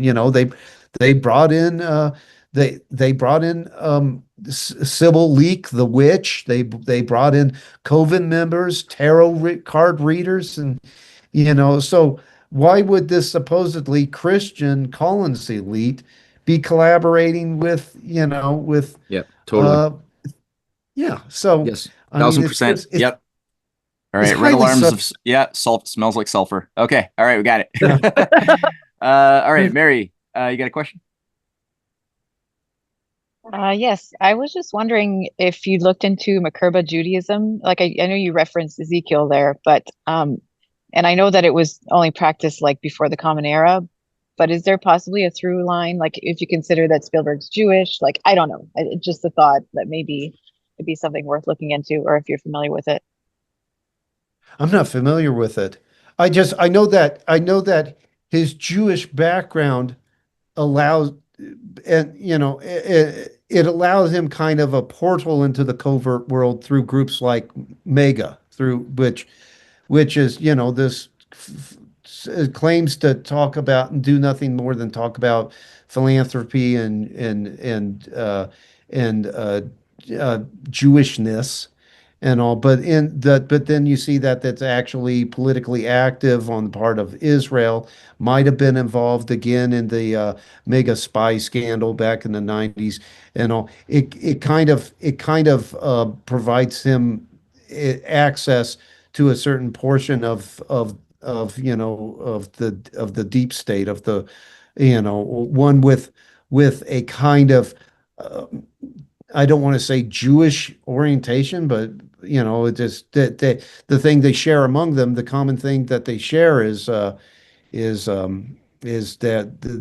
that Jewish background, so I don't know. I was just gonna say, Merkaba Judaism is specifically chariot mysticism. So it's the whole, like the Ezekiel story is basically Merkaba. So Merkaba means chariot. Hmm. And it's the chariot of God. So how does this? So How does they this? so they so they Yeah, how does used this to like go differentiate? into trance. Oh, sorry, go on. I'll shut up. You go. It's okay. They used to like go into a trance and they believed that they could see the chariot of God during this trance. And Hmm. it just sounds like very much like what we're talking about with this alien stuff today, right? But it's Hmm. very old. It's from like first millennial BC. When? From I don't how know. long It might be BC? a cool From when BC?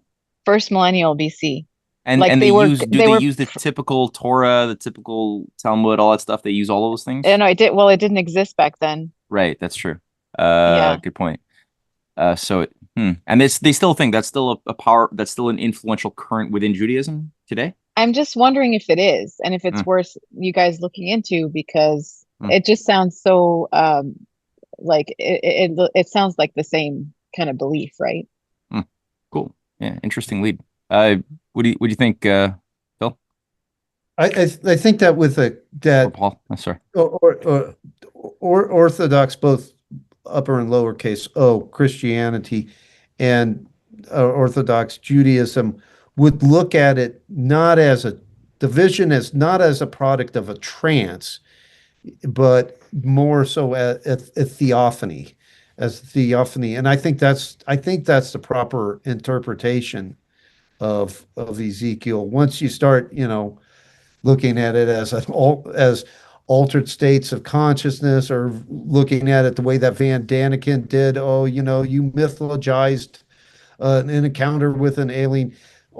When you start doing those kind of things, you start going down some weird and disturbing, spiritually corrosive, soul corrosive roads. Yeah, I could be wrong too, but my impression of Spielberg has been more so a secular Jew who seems somewhat tacitly resentful of uh, the religious heritage of Orthodox Judaism, and I think that when it comes to uh, the Jewish heritage as ethnicity, it's something that is important to him.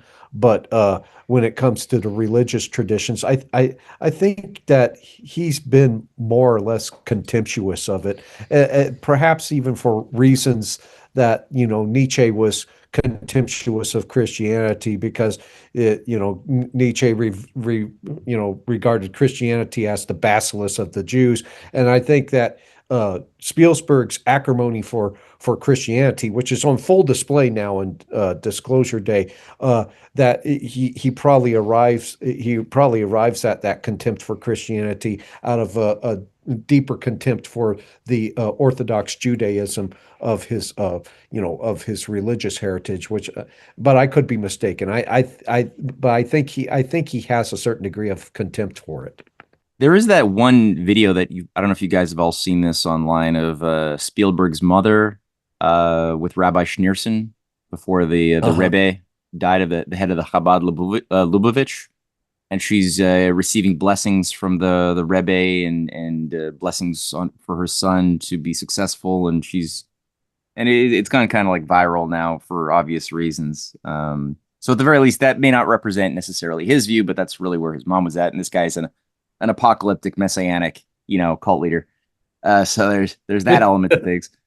The other thing I was thinking, in Spielberg's first short film that I think got him access to the upper crust, to the inner club, was this 1968 film, Amblin. Firelight? No, Amblin. It's a 30-minute film, no words, just some music and two young people. Did you guys hear about this film? I knew that Amblin became the name of the production company, didn't it? Yeah, it sort of guided his whole. But there's a really useful exercise, because at the very end there's a clue. It's sort of the convergence, or the walking together of these two young people who represent the two polar opposite archetypes, where this young girl is this flower child hippie, and they're hitchhiking to the ocean.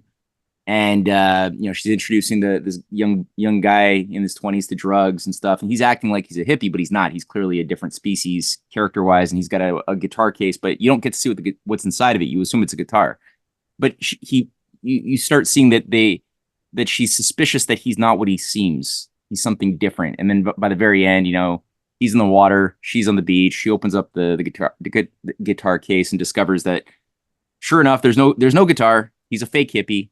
He's like a square, and he's got business suit, and in there he's got a bottle of Jack Daniels, and he's got a book by Arthur C. Clarke, and that's the only other thing. And then it ends, and that Arthur C. Clarke book is called The City in the Stars, and I read the synopsis for it. And if you guys read the synopsis for Arthur C. Clarke's The City in the Stars, I believe James Herrick touches upon it in Scientific Mythologies.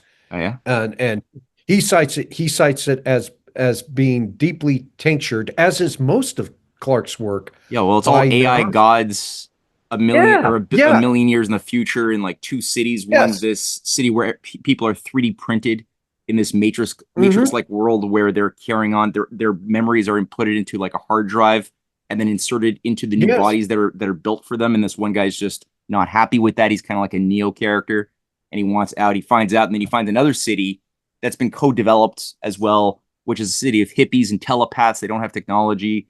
And we discovered that there are these residues of these robots from a cult millions of years earlier that have the power of the gods, who basically play a role now in fighting evil versions of the AI gods, and a good version that go on to some like Gnostic battle. It's a crazy story. Yeah. It's all like Gnostic cosmology. Like, one is supposed to be the aeons and the other is supposed to be the archons, and everything. And you find that, I mean, that's just Arthur C. Clarke's work. Is just laced with that. Childhood's End, 2000. Disgusting. And it's all Gnostic cosmology, albeit amanitized, transposed into the amanite sphere, but nevertheless Gnostic cosmology. But that's really interesting. It's also interesting. Spielberg tends to deal with this theme of these messengers who constantly appear behind facades, and as is the case in Disclosure Day, as is in the case with Amblin. It's always, why can these messengers never appear? Why can these messengers never appear as they are? They always have to appear behind some other facade. Because didn't you see Childhood's End? They look like Lucifer. Yes, they look like they people look would like be scared. You can't devils. do it. Yeah. They need to look like Bambi. Exactly. Who was it who was telling about the red cardinal imagery? It was RB Ham, right? I did a show with RB Ham, and he surprised me with, so the red cardinal that comes up a lot in Disclosure Day. He was like, that's a symbol for like the Jesuit elite, and I didn't even know that. I still don't know that, but I trust that that's a good lead to follow up on. And the idea of the red cardinal in the church, in the Catholic Church, does denote, I think, the Jesuit sort of aspect of the power structures or something like that. So it has that element of it. Yeah, probably trying to suggest something along the lines of Taylor de Chardin or something, Maybe. Yeah. Was he a Jesuit? I thought he sure. was. But he was like one of those like breakaway. He reformed even he liberalized the Jesuits as well by fusing Christianity and Darwinism together. So yeah, a lot of Jesuits were pissed at him. They liked the old ways of doing things. So he's a bit of a disruptor. But yeah, he's a Jesuit. Yeah. Guys, this is pretty wild way to round out a Wednesday night. I'll give people last chance to pose a question before we round it out for today. Arvery, Margaret, Jenny, anybody want to throw a last question there? No, we're good. Okay. Paul and Phil Collins, always blowing my mind, loving it so much. So I'm gonna, like I said, make this one solid full video, and then have videos with just smaller excerpts or just the individual presentations that you both did that I think really worked together so well. Beautiful dance. This is great, and I'm going to include a link to all of the 6 published parts of your Deception Through Disclosure fantastic series. How many more parts do you suspect you need to write before you're satisfied that you've told the story? Do you feel like you're coming up to an end to that, or? At the risk of sounding crass, how much more bullshit are they going to sling our way? Yeah, I know, it's a never-ending story. Yeah. Just when you think at some point we have to stop because you get burnt out with the topic, start talking about something else. Yeah.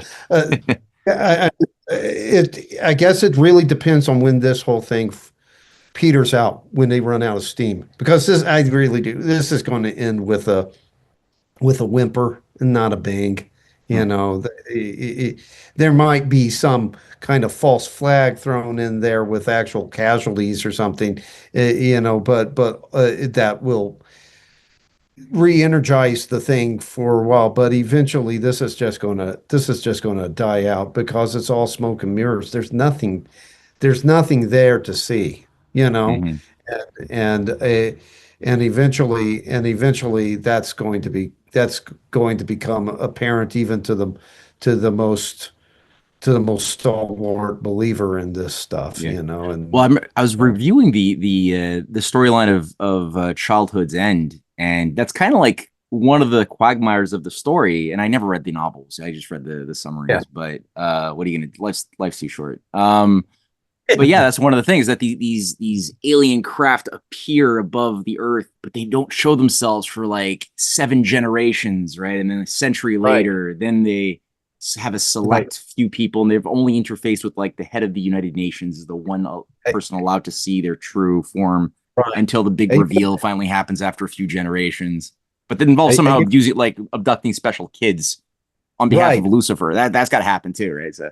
you notice with that, not to become too tangential, but you notice with that, they don't reveal themselves for 7 years, and there seems to be an inverted creatology implied through that, numerical designation, because you have 7 days of creation in the sacred scriptures. And how does the book end? The Earth blows up. It's destroyed. Right. The kids blow up the Earth. Exactly. And then the kids are reabsorbed into the overmind, which seems to be Arthur C. Clarke's version of the Gnostic pleroma, Right. which is Right. a realization of Gnostic eschatology, is the relegation of the entire physical universe to the dustbin.